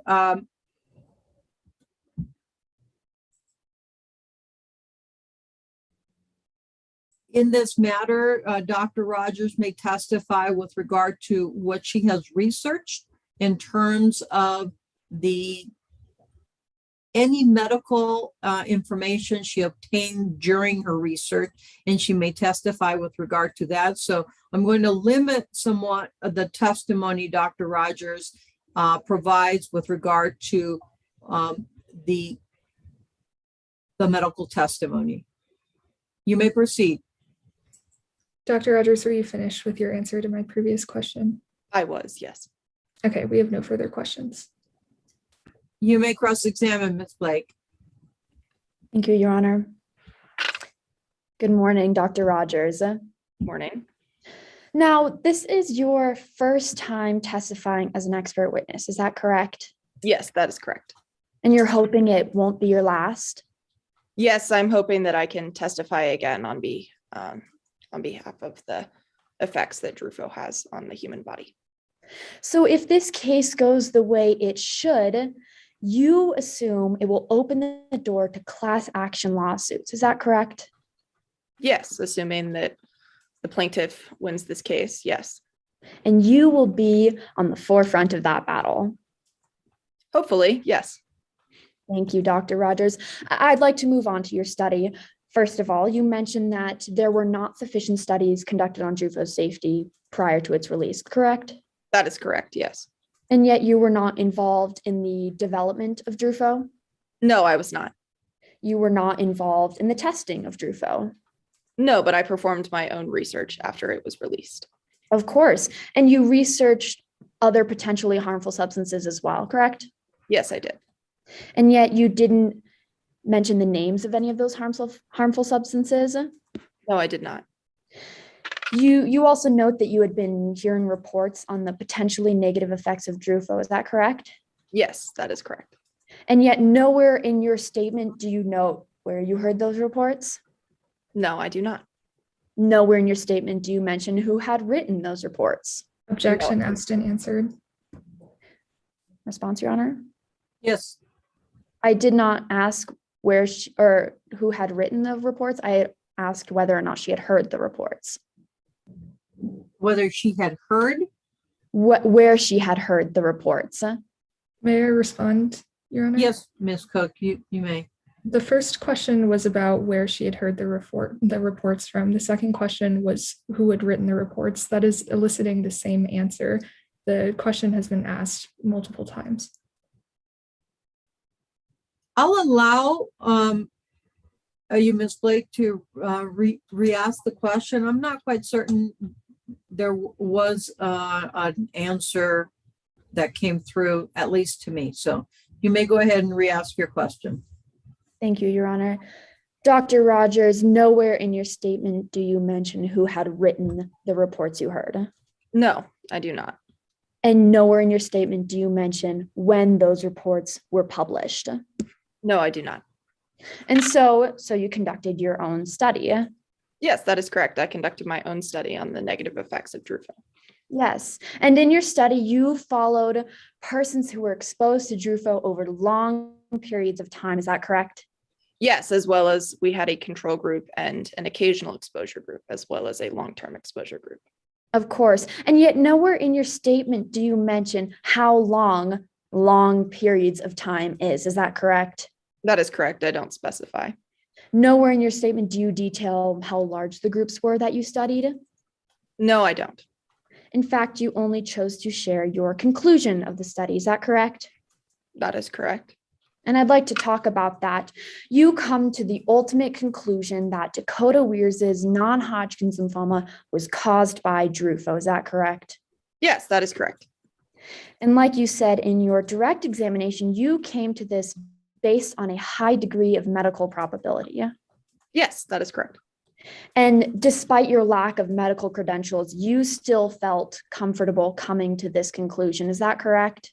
Yes, I have done a fair amount of research into non-Hodgkin lymphoma as a result of my research into Drufo, because non-Hodgkin lymphoma was one of the negative effects of Drufo. So as a result, I put research into that.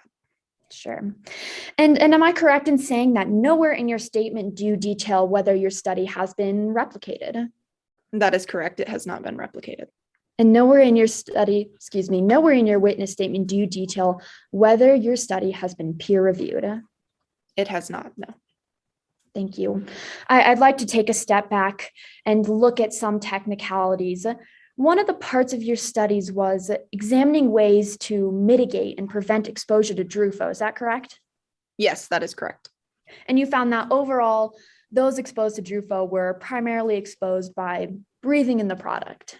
Yes, we found that farmers and gardeners who used the fertilizer were primarily exposed through their lymph nodes and breathing it in. And it can also be absorbed by the skin? Yes, that is correct.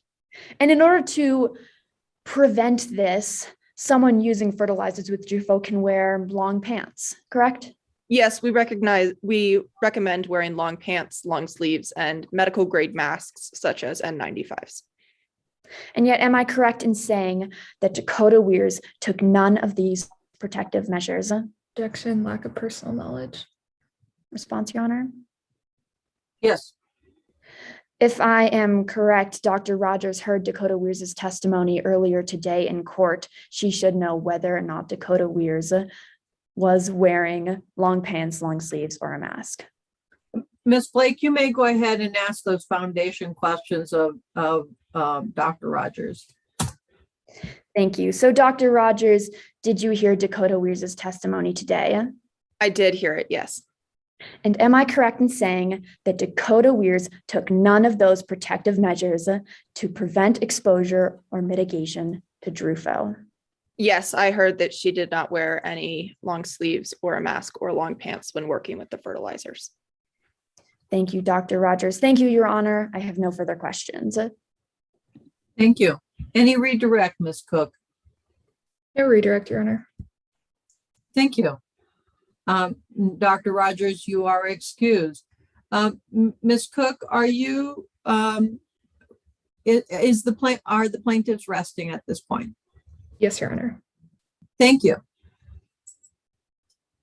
Is the defense ready to start their case in chief?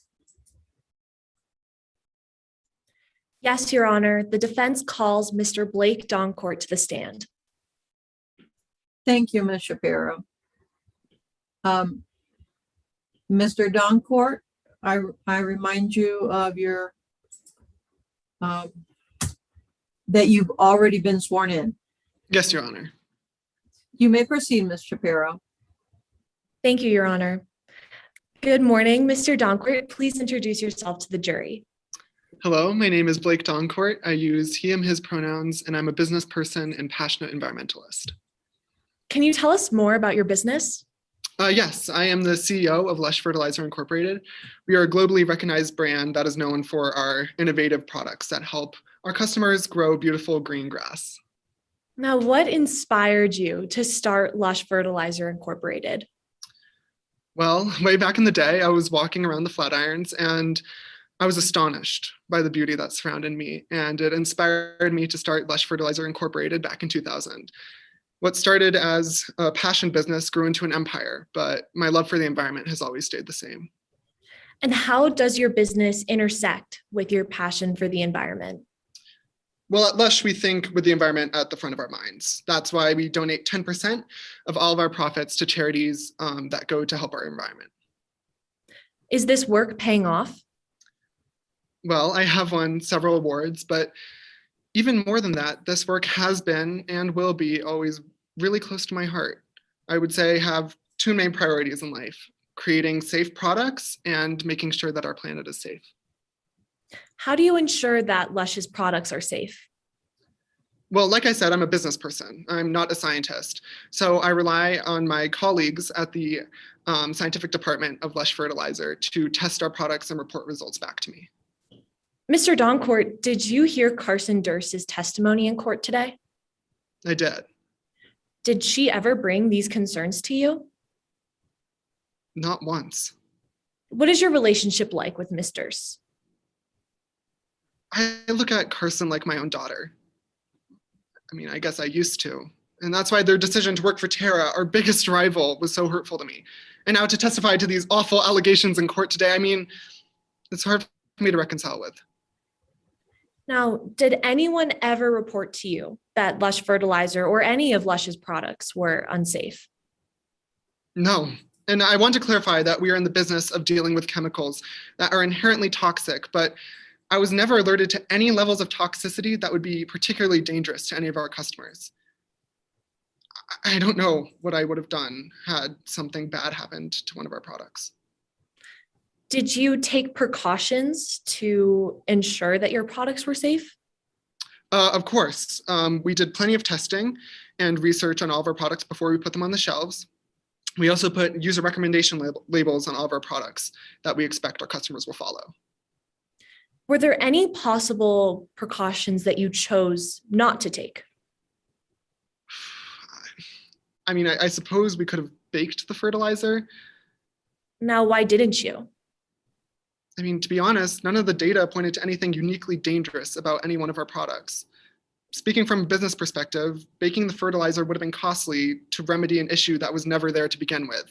Basically, the cost-benefit analysis that I did showed that there was no benefit to baking the product in the first place. What was your reaction to hearing about Dakota Weirs' sickness? I was shocked that there was even an idea that Ms. Weir's sickness could be linked back to Drufo. But with that being said, I was devastated. I mean, I have a family of my own, and I don't know what we would do if one of our kids was in that situation. It's heartbreaking.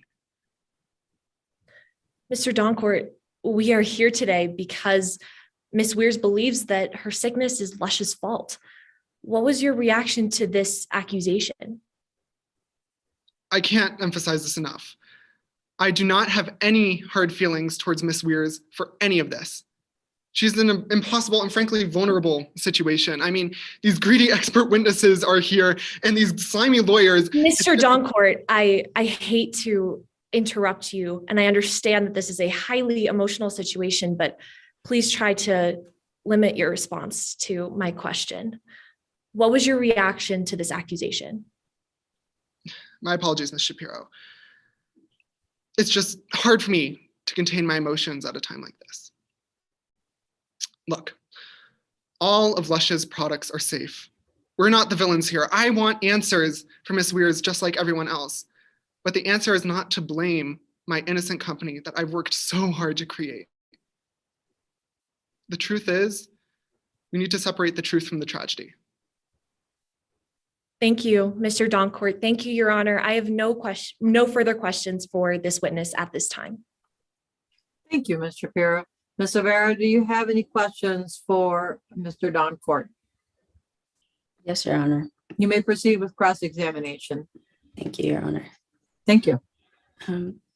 So, Mr. Doncourt, you're primarily responsible for creating Lush, aren't you? Yes, that's correct.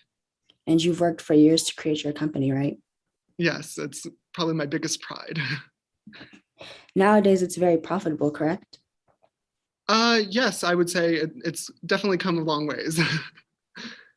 But you believe it's disgusting that money-hungry lawyers are against Lush today? Yes, totally. You don't like giving money to those who didn't earn it, do you? That is correct. So let's move on. Lush Fertilizer does not bake its fertilizer, correct? No, there is no reason to. And because baking the fertilizer is costly, right? To be honest, that's not the biggest reason why we don't bake our products. But by doing this, you were able to increase your profits by as much as 6% in the first year? Yes, our profits did go up, but to be honest, there was no reason to bake any of our products. But you were aware that baking your fertilizer would remove any carcinogens, right? It would remove any risk, but the risk was minimal to begin with. In fact, you cut the cost to escape the vulture capitalists, right? That is part of it, but once again, that's a very small part of it. And you never published any financial reports, correct? I believe I did publish some financial reports today for court. Well, no further questions. Any redirect, Ms. Shapiro? No redirect necessary, Your Honor. Thank you, Ms. Shapiro. Thank you, Mr. Doncourt, for your testimony. You're excused. Thank you, Your Honor.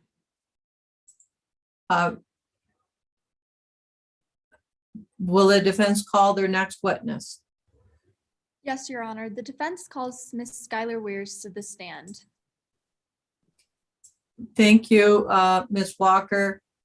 Ms. Schuyler, could you do you recall that you are under oath at this time? Yes, Your Honor, I do. Ms. Walker, you may proceed. Thank you, Your Honor. Good afternoon, Ms. Weirs. Could you please introduce yourself for the record? Of course. My name is Skylar Weirs, and I am an investigative journalist for the Rationalist magazine. I am also Dakota Weirs' twin. Could you describe your relationship with your sibling, Dakota? Of course. So I love Dakota very much. Unfortunately, there seems to be a lot of tension in our relationship, and part of that is because Dad cut me off when I decided not to go to college. Dakota just didn't back me, and because I'm cut off, I have no opportunity to ever see Dakota. Thank you. And Ms. Weirs, why are you here testifying against your own sibling today? Well, as I said, I love Dakota very much, but I simply can't support her and Dad's claim that Drufo causes cancer, especially her cancer. Thank you. I'd like to move on to your role as an investigative journalist. Could you describe what that looks like? Yes. So, as an investigative journalist, I write educated articles about topics assigned to me. These articles are based on information that I personally research. I get that through interviews, experiences, and extensive research through books, articles, papers, basically any data I can get my hands on. Then I write numerous articles that lay out the information and knowledge for my readers. Could you elaborate on what types of research and articles you've constructed? Yes, so I have constructed articles for The Rationalist on many different topics. The Rationalist debunks pseudoscience. So my twin mentioned that I've written for conspiracy theories, and I wrote that for The Rationalist, debunking some of them. One of those was a set of articles I wrote on GMOs, fertilizers, and a ton of other agricultural technology, or agritech. And about how long would you say you've researched Drufo and other agritech type fertilizers? So my research is extremely thorough. I've spent, for this set of articles relating to this case, the GMO and Drufo and fertilizers, I spent around a year researching. I would find anything and everything I could to bulk up my articles to figure out what the real opinion is and where the real science is. So where did most of your research and information come from? So in my research process, I would start with the publications that were issued by various agritech companies. I would then track down the studies and the research done and referenced in those publications, and I would look at those. I found a wealth of knowledge maintained by the United States Department of Agritech, I found knowledge from the National Association of State Departments of Agriculture, and I looked through different information that's maintained by the International Agency of Research on Cancer. Thank you, Ms. Weirs. At this time, Your Honor, I would like to tender Skylar Weirs as an expert in the fields of modern agricultural technology and the agricultural technology industry. Any objection? Yes, may I briefly voir dire the witness, Your Honor? Yes, you may. May I proceed? Yes. Thank you. Good morning, Ms. Weirs. I would just like to discuss your qualifications for providing expert testimony today. So you work as an investigative journalist? I do. And you write for the Rationalist magazine? Yes. Which is a magazine that promotes this scientific skepticism? Yes. So you've written articles promoting skepticism about climate change? I have written articles that fight against pseudoscience. For the record, was that a yes to my question? That's not part of my witness statement. I can talk about it if you'd like, but it is not within my witness statement. I'm simply asking, in your professional career, have you written about skepticism regarding climate change? I've written about skepticism on many different fronts, yes. Okay, and one of these topics was also about vaccines. Yes. And you claim that this skepticism is motivated by your extensive research, correct? Yes. But you don't have a college degree, do you? No, I chose to forego college. And you've never studied science in college? No, I'm an investigative journalist. And you've only studied agricultural technology for less than a year? I studied agricultural technology for my article, yes. And that was for less than a year, correct?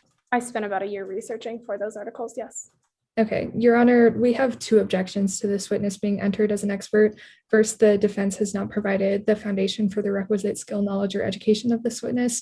And second, the witness's testimony does not meet the threshold for scientific reliability mandated by expert testimony. Any response? Yes, Your Honor. According to Judge Staub's pretrial ruling, an expert witness must provide an understandable explanation of her qualifications and meet the qualifications under Rule 702, including knowledge, skill, experience, training, or education. Ms. Weirs has elicited that she spent a considerable amount of time researching agricultural technology and their companies by reviewing publications written by those companies and information maintained by the USDA and NASDSA. May I respond, Your Honor? Very briefly. Okay, thank you. So first, this doesn't respond to our second objection of the witness's testimony not meeting the threshold for scientific reliability mandated by Rule 702. And second, spending 1 year researching is not sufficient training or education in order to be able to provide this expert testimony.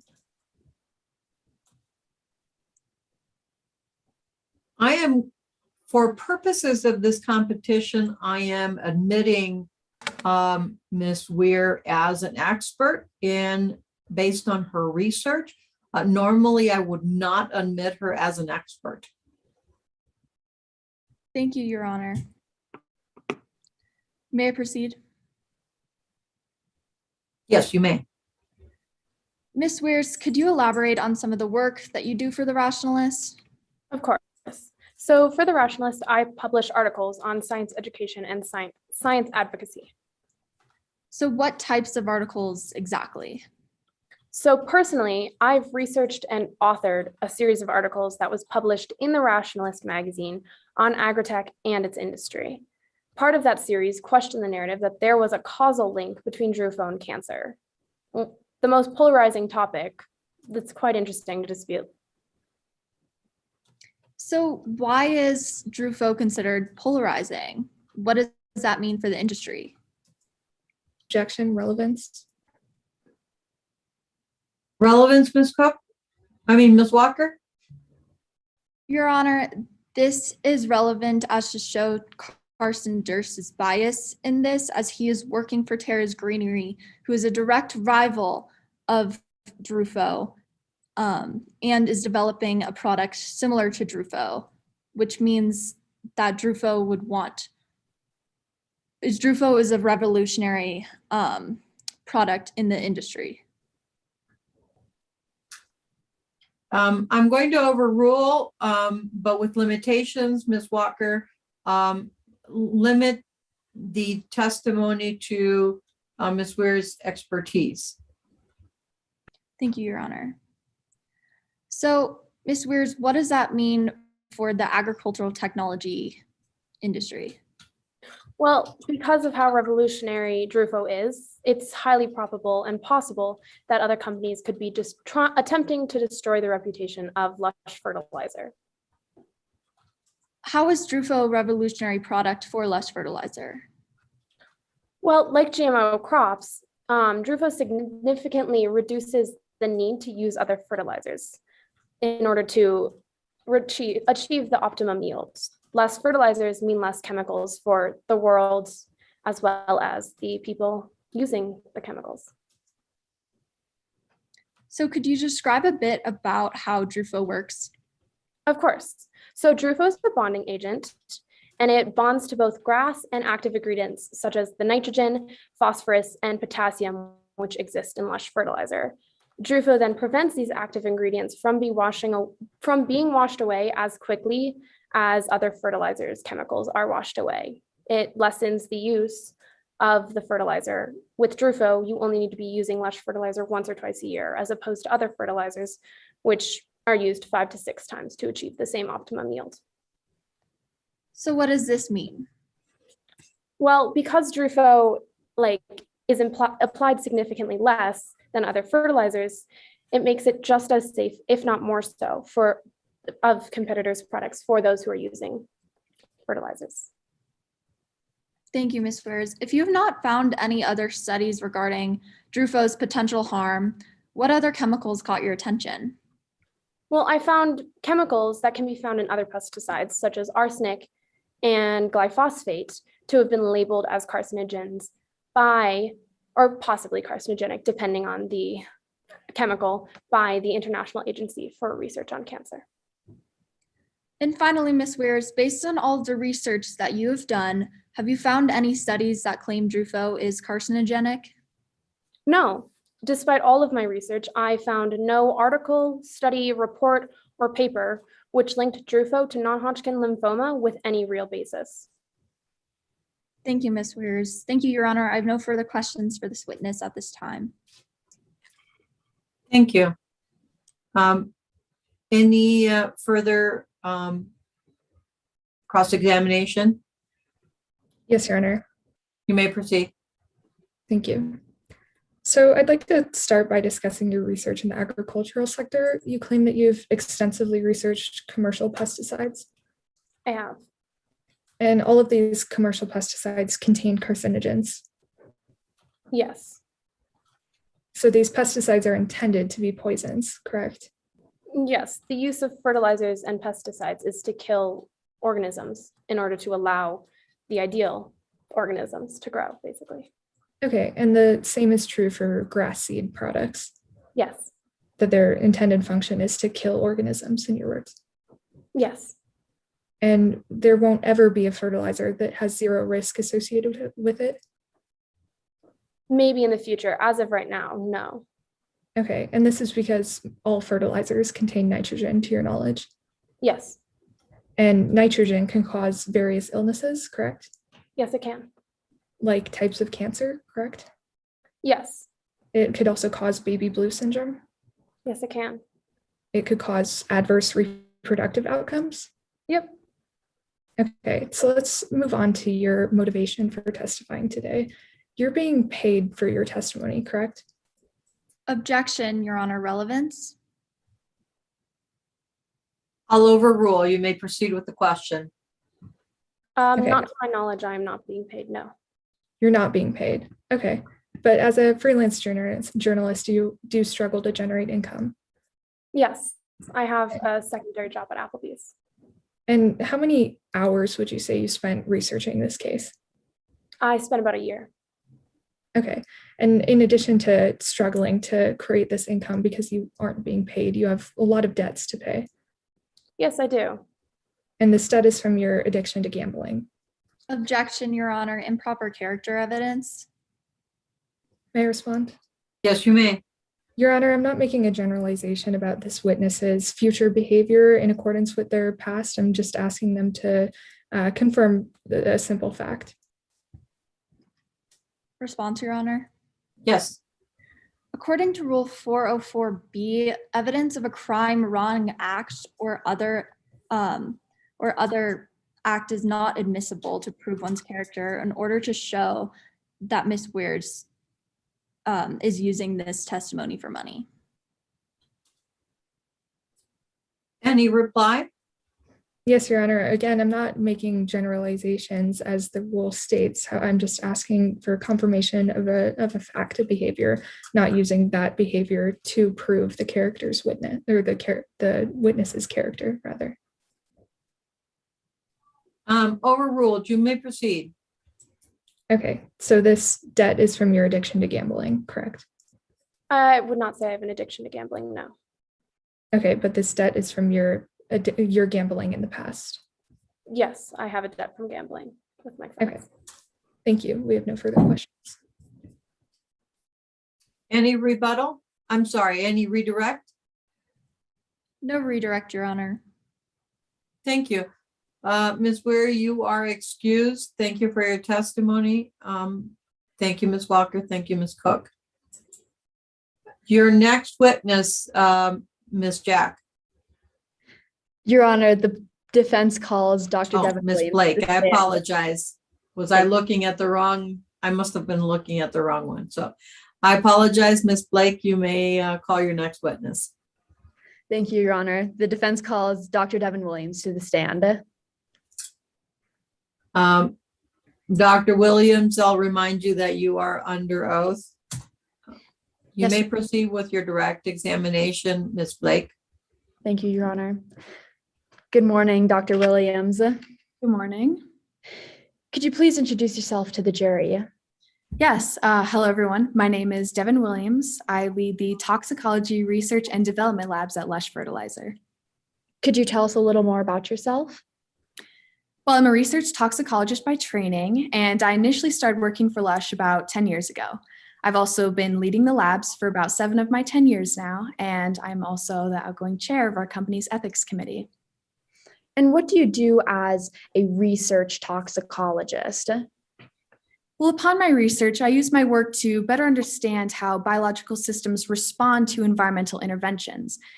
Some examples of that include alcohol and neurochemical pathways, and inorganic compounds and agriculture enhancing organophosphorus products. Through my training and experience, I know how to research, analyze, and evaluate test results in order to determine the fate and effects of potentially toxic chemical agents through biomolecular and biochemical markers. Thank you, Dr. Williams. Could you tell us a little bit more? Yes, well, basically this means I know how to tell if a substance is going to harm the average human and how to neutralize any potential harm. Most of my work is data-driven. However, I'm often asked to postulate as to broader outcomes that can be derived from my data sets. Thank you, Dr. Williams. And how did you come to be a research toxicologist? Well, I received my PhD from Colorado State University in Fort Collins, and I also did a postgraduate program in pharmacotoxicology at the University of Utah. I also hold these certifications in the states of Colorado and Utah, as well as Wyoming and New Mexico. Thank you. Your Honor, I now tender Dr. Devin Williams as an expert in the fields of toxicology, research analysis, and biological systems. Ms. Jack, any objection?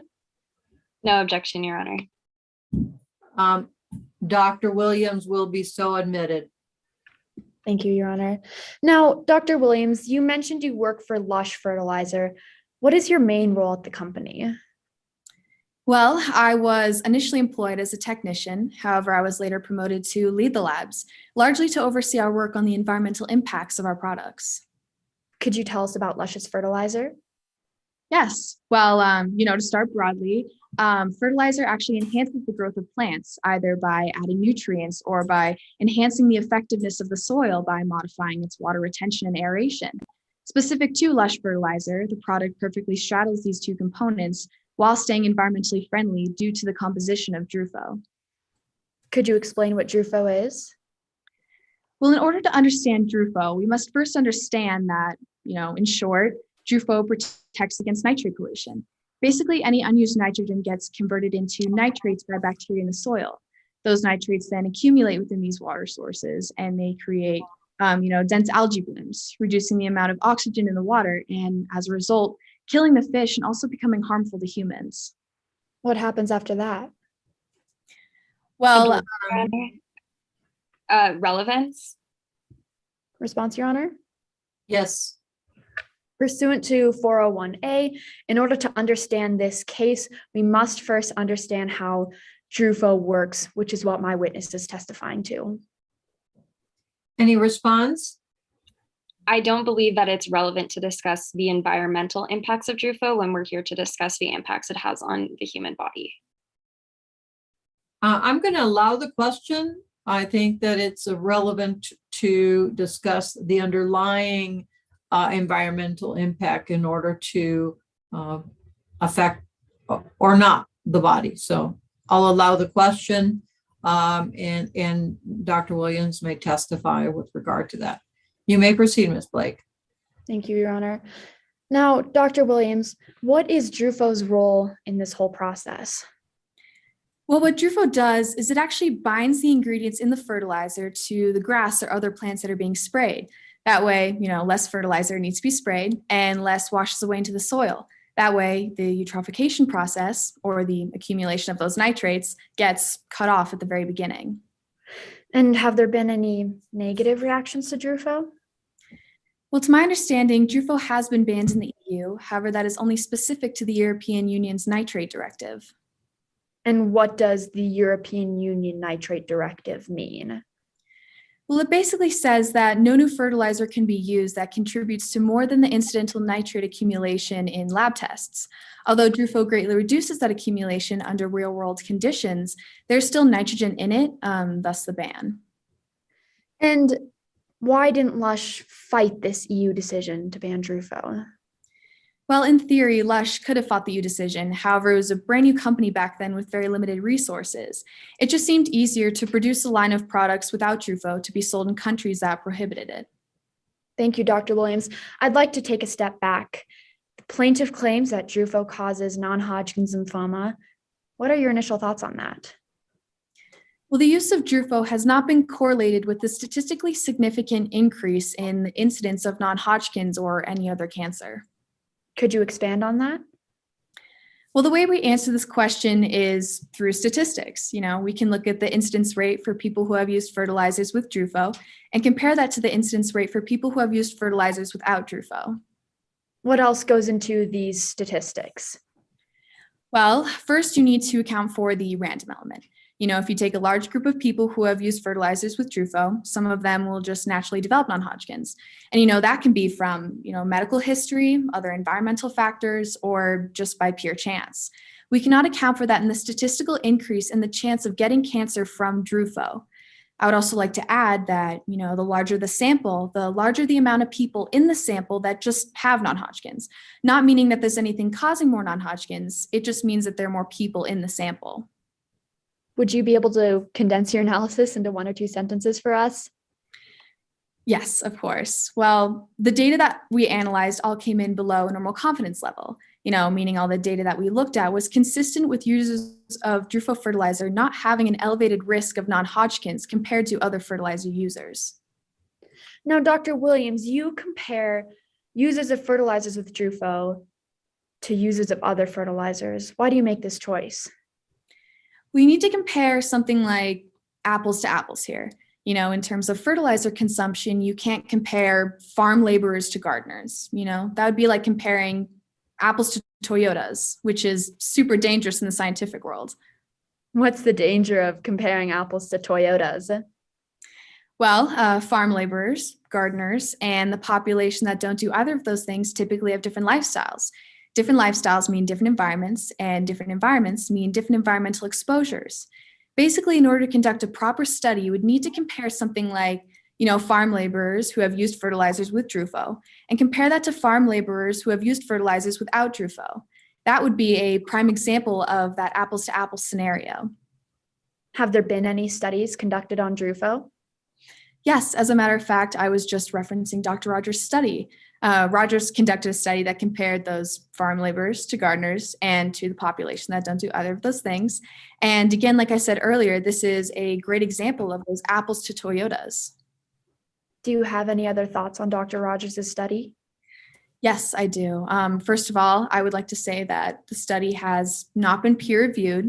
It's vague, unreliable, and more importantly, it has not been replicated. If the study were conducted once more, there's a possibility that the results would be different. Science is based upon doing things over and over again in order to develop accuracy. Dr. Rogers has failed to do that. And do you have any final thoughts on this case? I do. First of all, I would like to say that I understand that what happened to Dakota is terrible. I would never wish that upon anyone. But from my extensive research and experience working with these types of chemicals, I just don't see the statistical accuracy of Dr. Rogers' study and therefore no valid evidence that Drufo causes cancer. Thank you, Dr. Williams. Thank you, Your Honor. I have no further questions. Thank you, Ms. Blake. Ms. Jack, do you have any cross-examination for this witness? Yes, Your Honor, I do. You may proceed. Thank you. All right. Good morning, Dr. Williams. You've been employed by the defendant Lush for a decade, haven't you? Yes, that is correct. All right. And one of the reasons you were hired was to keep the products cost effective? Well, it was mainly, as the toxicologist also there, to, analyze the chemicals that are going into our products, make sure that they're environmentally friendly, and also, create a health benefactor for our customers. Is that a yes to my question? I don't believe I was fully employed just for that reason. I believe that I'm more employed, to. Okay. I asked you if that is one of the reasons you're employed. Is that true? I suppose so, yes. Okay. And you were also hired to research the environmental impacts of the product, right? Yes, that is correct. Right. Dr. Williams, we aren't here to discuss Lush's environmental impact, are we? I think there's a lot of factors that play into this case. We aren't here to discuss the environmental impact. We're here to discuss the impact on human health, correct? Yes, it's Okay. very vital. Mm-hmm. Okay. And reduced eutrophication does not relate to whether Drufo is carcinogenic, correct? I'm sorry, if you could repeat the question just one more time, my apologies. Reduced eutrophication does not relate to whether Drufo is carcinogenic, correct?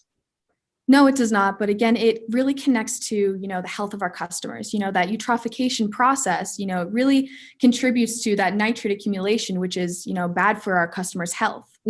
But I asked you if it's carcinogenic, and the answer to that question is yes, just to clarify, right? I don't believe so. All right. And Drufo is banned in the EU, correct? Yes, that is correct. So Lush manufactures products without Drufo to be sold in the EU. Yes, that's right. But no one has accused those products of being cancerous. No, I don't believe so. And Lush wants to be able to sell products with Drufo in those countries, correct? Yes, I think Drufo has a lot of benefits that go to it. And they want to submit their findings for reconsideration of EU approval? Yeah, we're hoping that we can, possibly, have a great discussion and hopefully, get Drufo distributed. But if this lawsuit concluded that Drufo causes cancer, that would prevent the company from doing that, right? I suppose it would create a roadblock for us. And that would affect the company's profits, correct?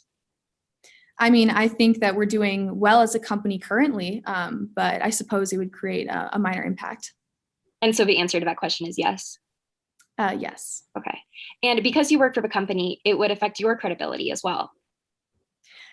Well, I believe it wouldn't really affect my credibility because I'm here to discuss, my ability to analyze Drufo as well as, plenty of the other chemicals that go into our products.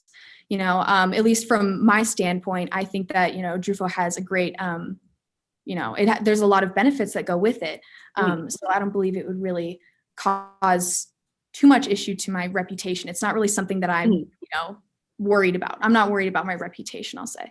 So if the chemical compound that you say you research is considered to be cancerous by today's trial, that wouldn't affect your reputation? I mean, at least from my extensive research and experience working with these like types of chemicals, and from my analysis, like working and like reading through Dr. Rogers' study, I just don't see any statistical accuracies that Drufo causes cancer. So you say that the chemical Drufo has not been correlated with a statistically significant increase in the incidence of non-Hodgkin lymphoma, correct?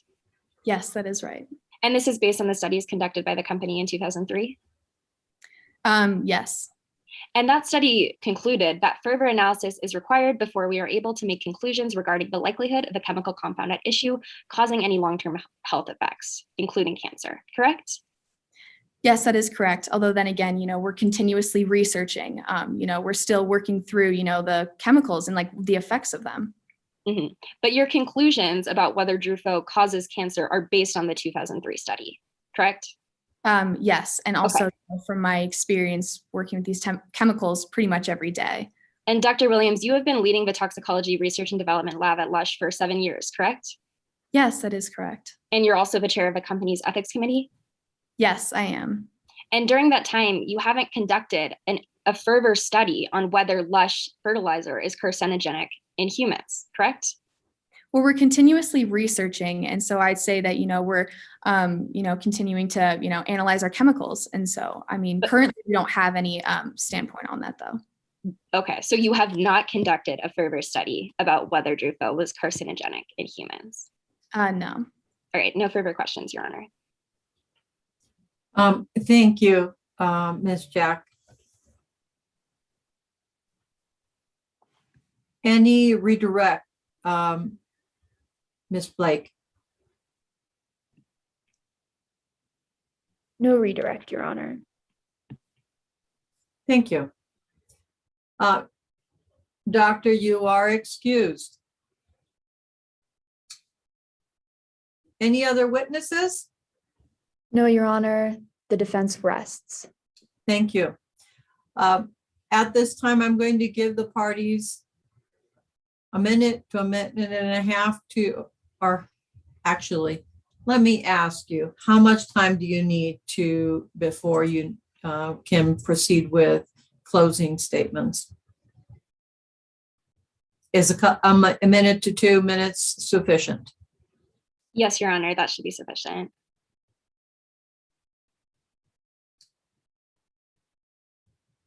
Sounds good. Let's go ahead and take a minute and gather your thoughts, and then the plaintiff may proceed with your closing statements.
Ms. Jack, are you ready to proceed?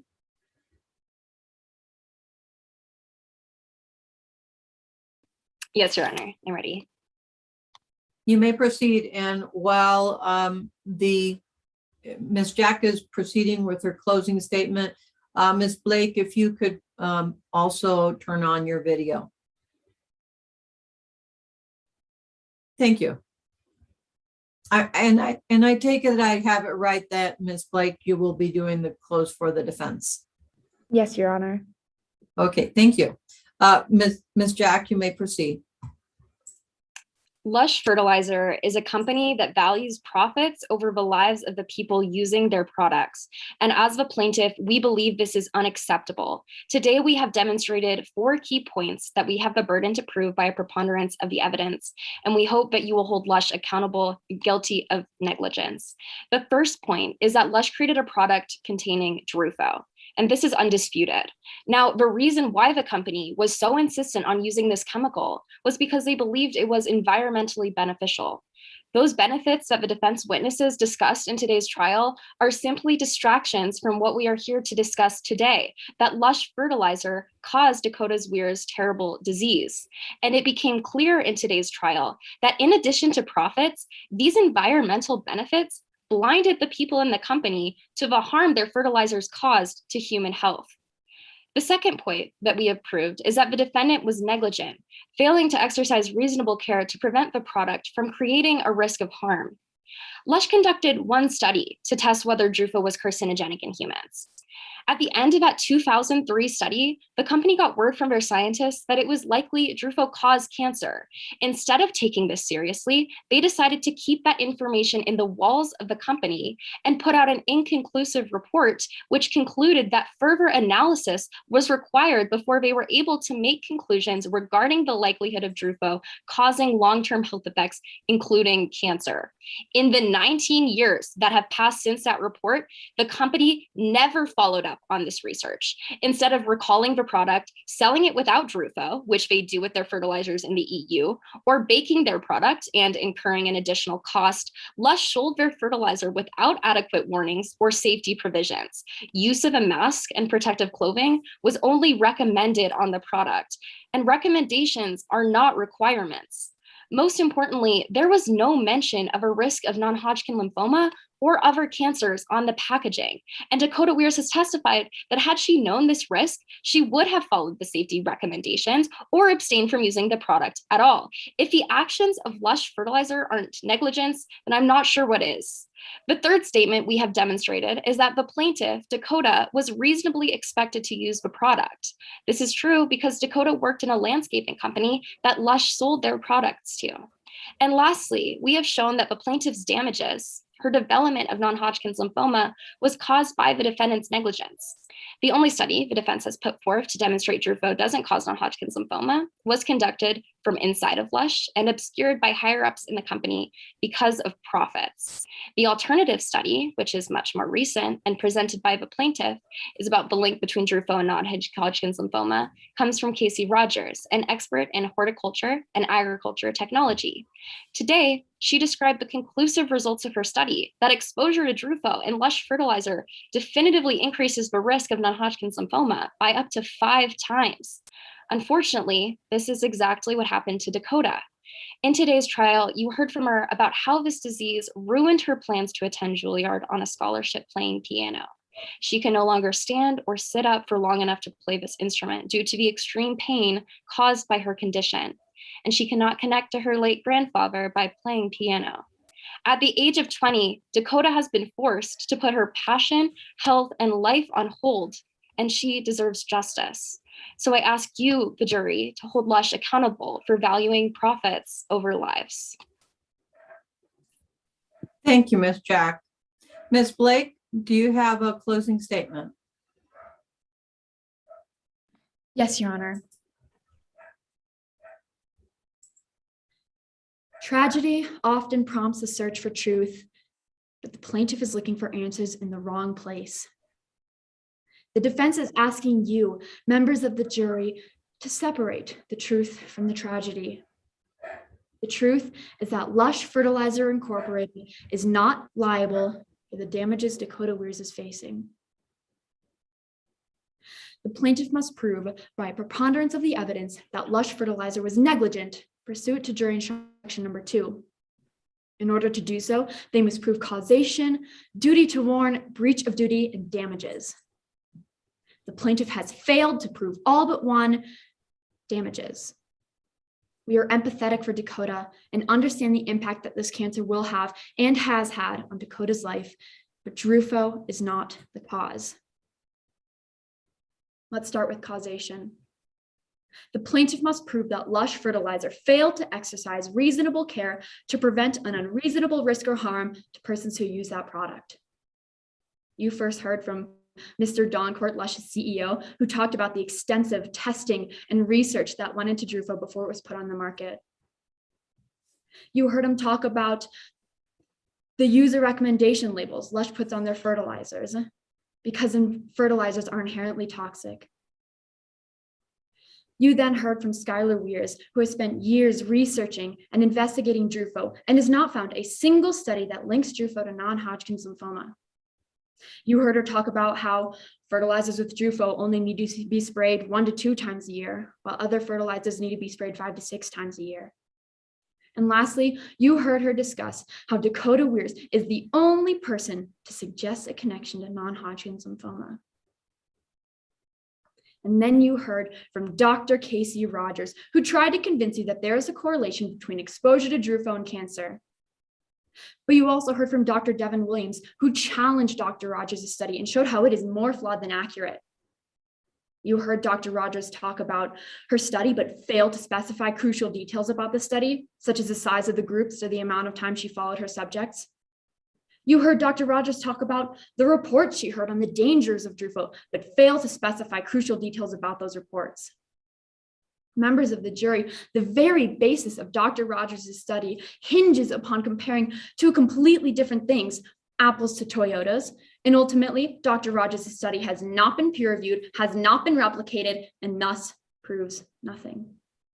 In fact, you heard Dr. Williams testify to the safety of Drufo and how, overall, the use of Drufo has not been correlated with a statistically significant increase in the incidence of non-Hodgkin's lymphoma or any other cancer. But let's move on to duty. First of all, in order to have duty, one must have causation, and Lush has already proven that there is no carcinogenic risk to Drufo, and thus no duty. But even then, you heard Mr. Doncourt discuss how even if there were concerns about Drufo safety, Carson Durst kept that information like a secret, while Mr. Doncourt kept the integrity of his company like an oath. You heard him discuss how baking the products are unnecessary since Drufo is already safe. And lastly, you heard him testify about the user recommendation labels Lush puts on their products, warning users to wear long pants, long sleeves, and a mask. And yet you heard Dakota Weirs testify that she didn't do any of those things. There was no breach of duty from Lush. The only element of this case the plaintiff can prove is damages. And we understand and we wish Dakota Weirs all the best. But we have proven that Drufo is not the cause. However, if you do find that Lush was the cause, you must then consider the comparative negligence pursuant to jury instruction number 8, as Dakota Weirs did not follow the instructions on the warning label on Lush's products. Members of the jury, our job today is to separate the truth from the tragedy, show that Drufo is wrongfully at the heart of this case. You heard for yourself that Drufo is not carcinogenic and is therefore not the cause of Dakota Weirs' cancer or any other cancer. Find Lush Fertilizer Incorporated not liable. Thank you. Thank you, Ms. Blake. We are concluded at this point. What I'd like to do is give the panelists 2 minutes to conclude their, or more if they need it, conclude their scoring, and then we will come back. Your Honor, I'm so sorry Yes. to interrupt. I believe that I have time remaining for a rebuttal. I apologize. I do recall that you asked for time for rebuttal in your pre-trial request, and I allowed that. I apologize to you, Ms. Blake. You may go ahead and, or Ms. Jack, you may go ahead with your rebuttal. Thank you, Your Honor. If I could get a time check from the timer before I begin, I believe I have 1:20 remaining, but I just want to confirm that we're on the same page. Ms. Jack, my number is 1:14. Okay. I do believe I might have allowed for 1 second at the end because I did not hear a thank you. I did not pause the timer immediately. Okay, I'm fine with 1:14, so I will use that time. Okay, so in that case, I will begin my time now. The goal in today's trial should not be the separation of truth from tragedy. It should be the pursuit of the truth behind a tragedy. And that is exactly what the plaintiff has done in today's trial. We have demonstrated one very important truth, that Lush valued their profits over the lives of the people using their products. Now, in the closing given by the defense, they said Dakota Weirs was the only person to suggest a connection between Lush's fertilizer and the chemical Drufo and non-Hodgkin lymphoma, but that is far from the truth. We also demonstrated that Casey Rogers presented a study showing that there was a connection between those two things. Additionally, Carson Durst corroborated this, and other scientists who worked for Lush within their own investigation had these exact same concerns.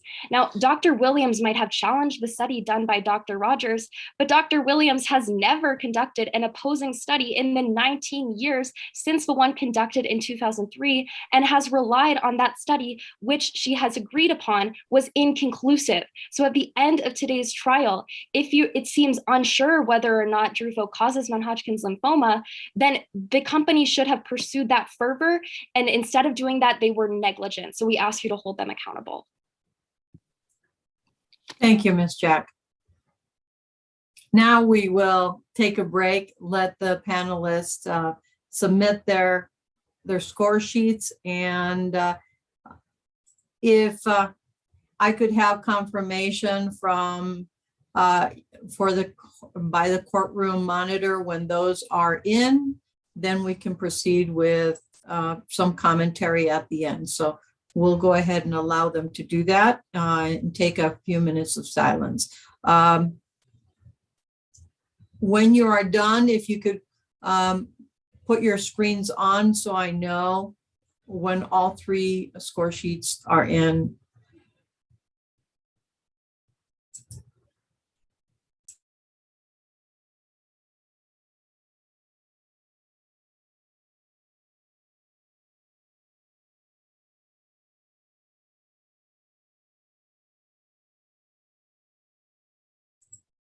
And Kay, I forgot that you don't have video. Just let me know when you're ready as well. I've already submitted mine. All three have been submitted, so you're good to go. Okay, sounds great. I appreciate it. Everybody can go ahead and put their screens on.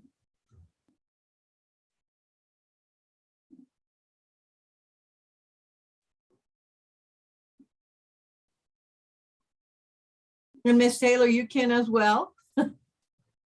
You're part of this team, the team. I want to thank everybody.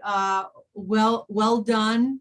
I just want to give you a little bit of about my background so that you understand where I'm coming from, and then I'll allow the panelists to give you some feedback on your performances.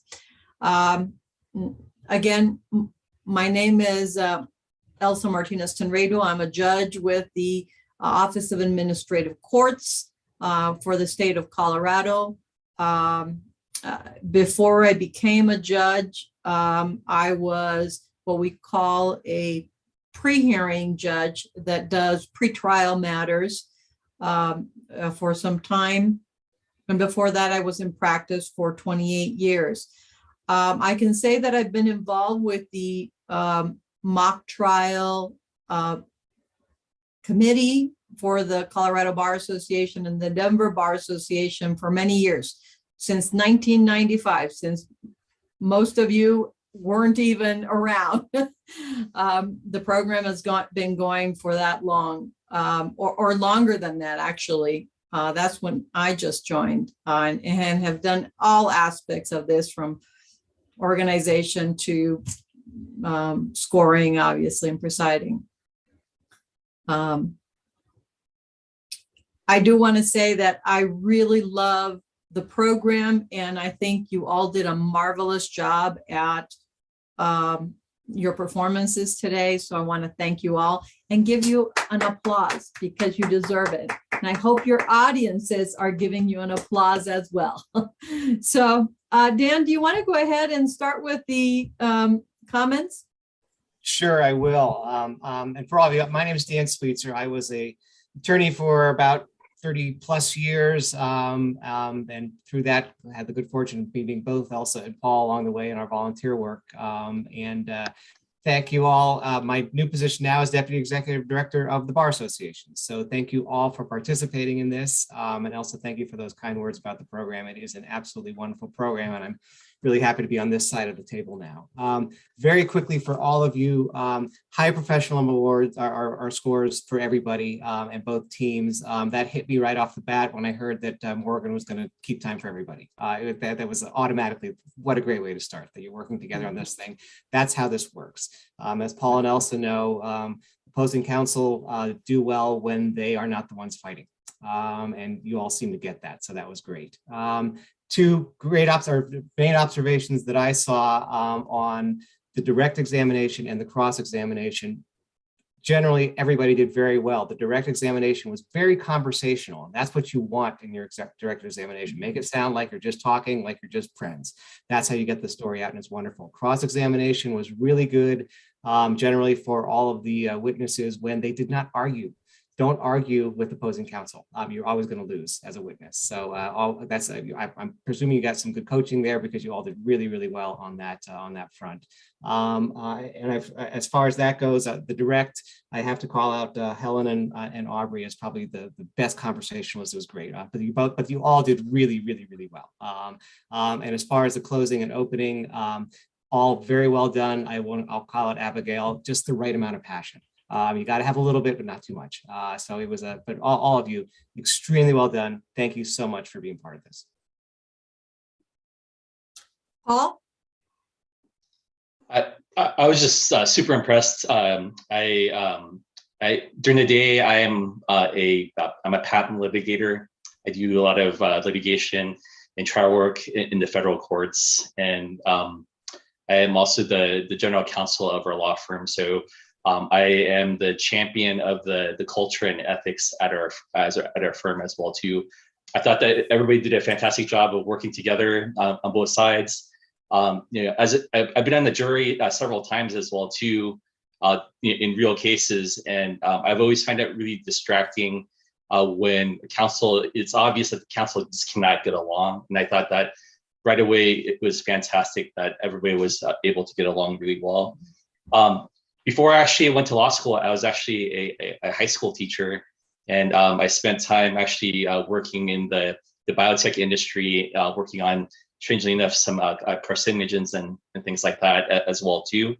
I would think that maybe for both teams, and I'm not sure whether this is something that's allowable under the format or not, but having a cast of characters at the beginning in your opening, I think that would have been really helpful, just to understand who all is going to be coming up. I think that would just help kind of lay out like what is going to happen, especially as a juror. You're just, you don't know what to expect. You just show up for jury duty and you get the case that you get the case on. I thought that there were some opportunities for both sides to make some objections on leading questions. I thought that there were maybe some lost opportunities there, because I think that the question almost did the testifying on behalf of the witness on some instances there.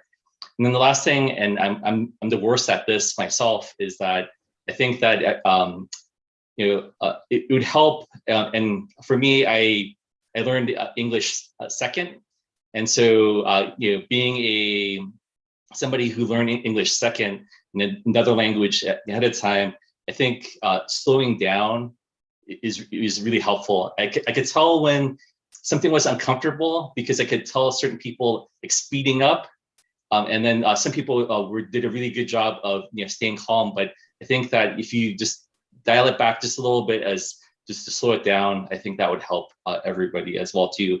But just truly fantastic. Thank you for actually having me watch over this as well too. Just a great job, everyone.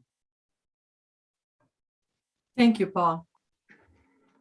Kay, do you have some comments? And you just put yourself on. To be honest, I can't add any more to what's already been said. I thought everyone did a really good job. I like the passion that I saw with the experts and their knowledge of the chemicals and how things work together. I thought they did a fantastic job with that. I agree. I think all of you did a phenomenal job. It's always interesting to see as a litigator, when I was a litigator, and the litigators that come before me now, they should be as prepared as you are.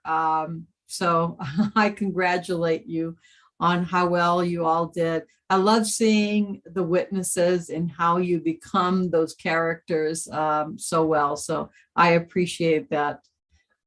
Great job, everyone. And good luck with the remainder of the competition. Would any of you like to make any comments?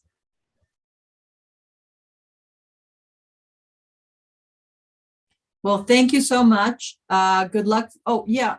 Go ahead, Morgan. I just wanted to say to everyone on Daisy, you guys were really, really awesome to watch and really, really engaging. It was really, really great to watch. And y'all as well, you were really amazing. This was a great round. So thank you, everyone. Thank you. Thank you all. And good luck on the rest of the tournament. Thank you so much. Work, everyone. Thank you so much. Good luck to you. Thank you so much. Bye. Thank you. To all of our volunteers, you guys are so appreciated. Thank you. All right, bye-bye.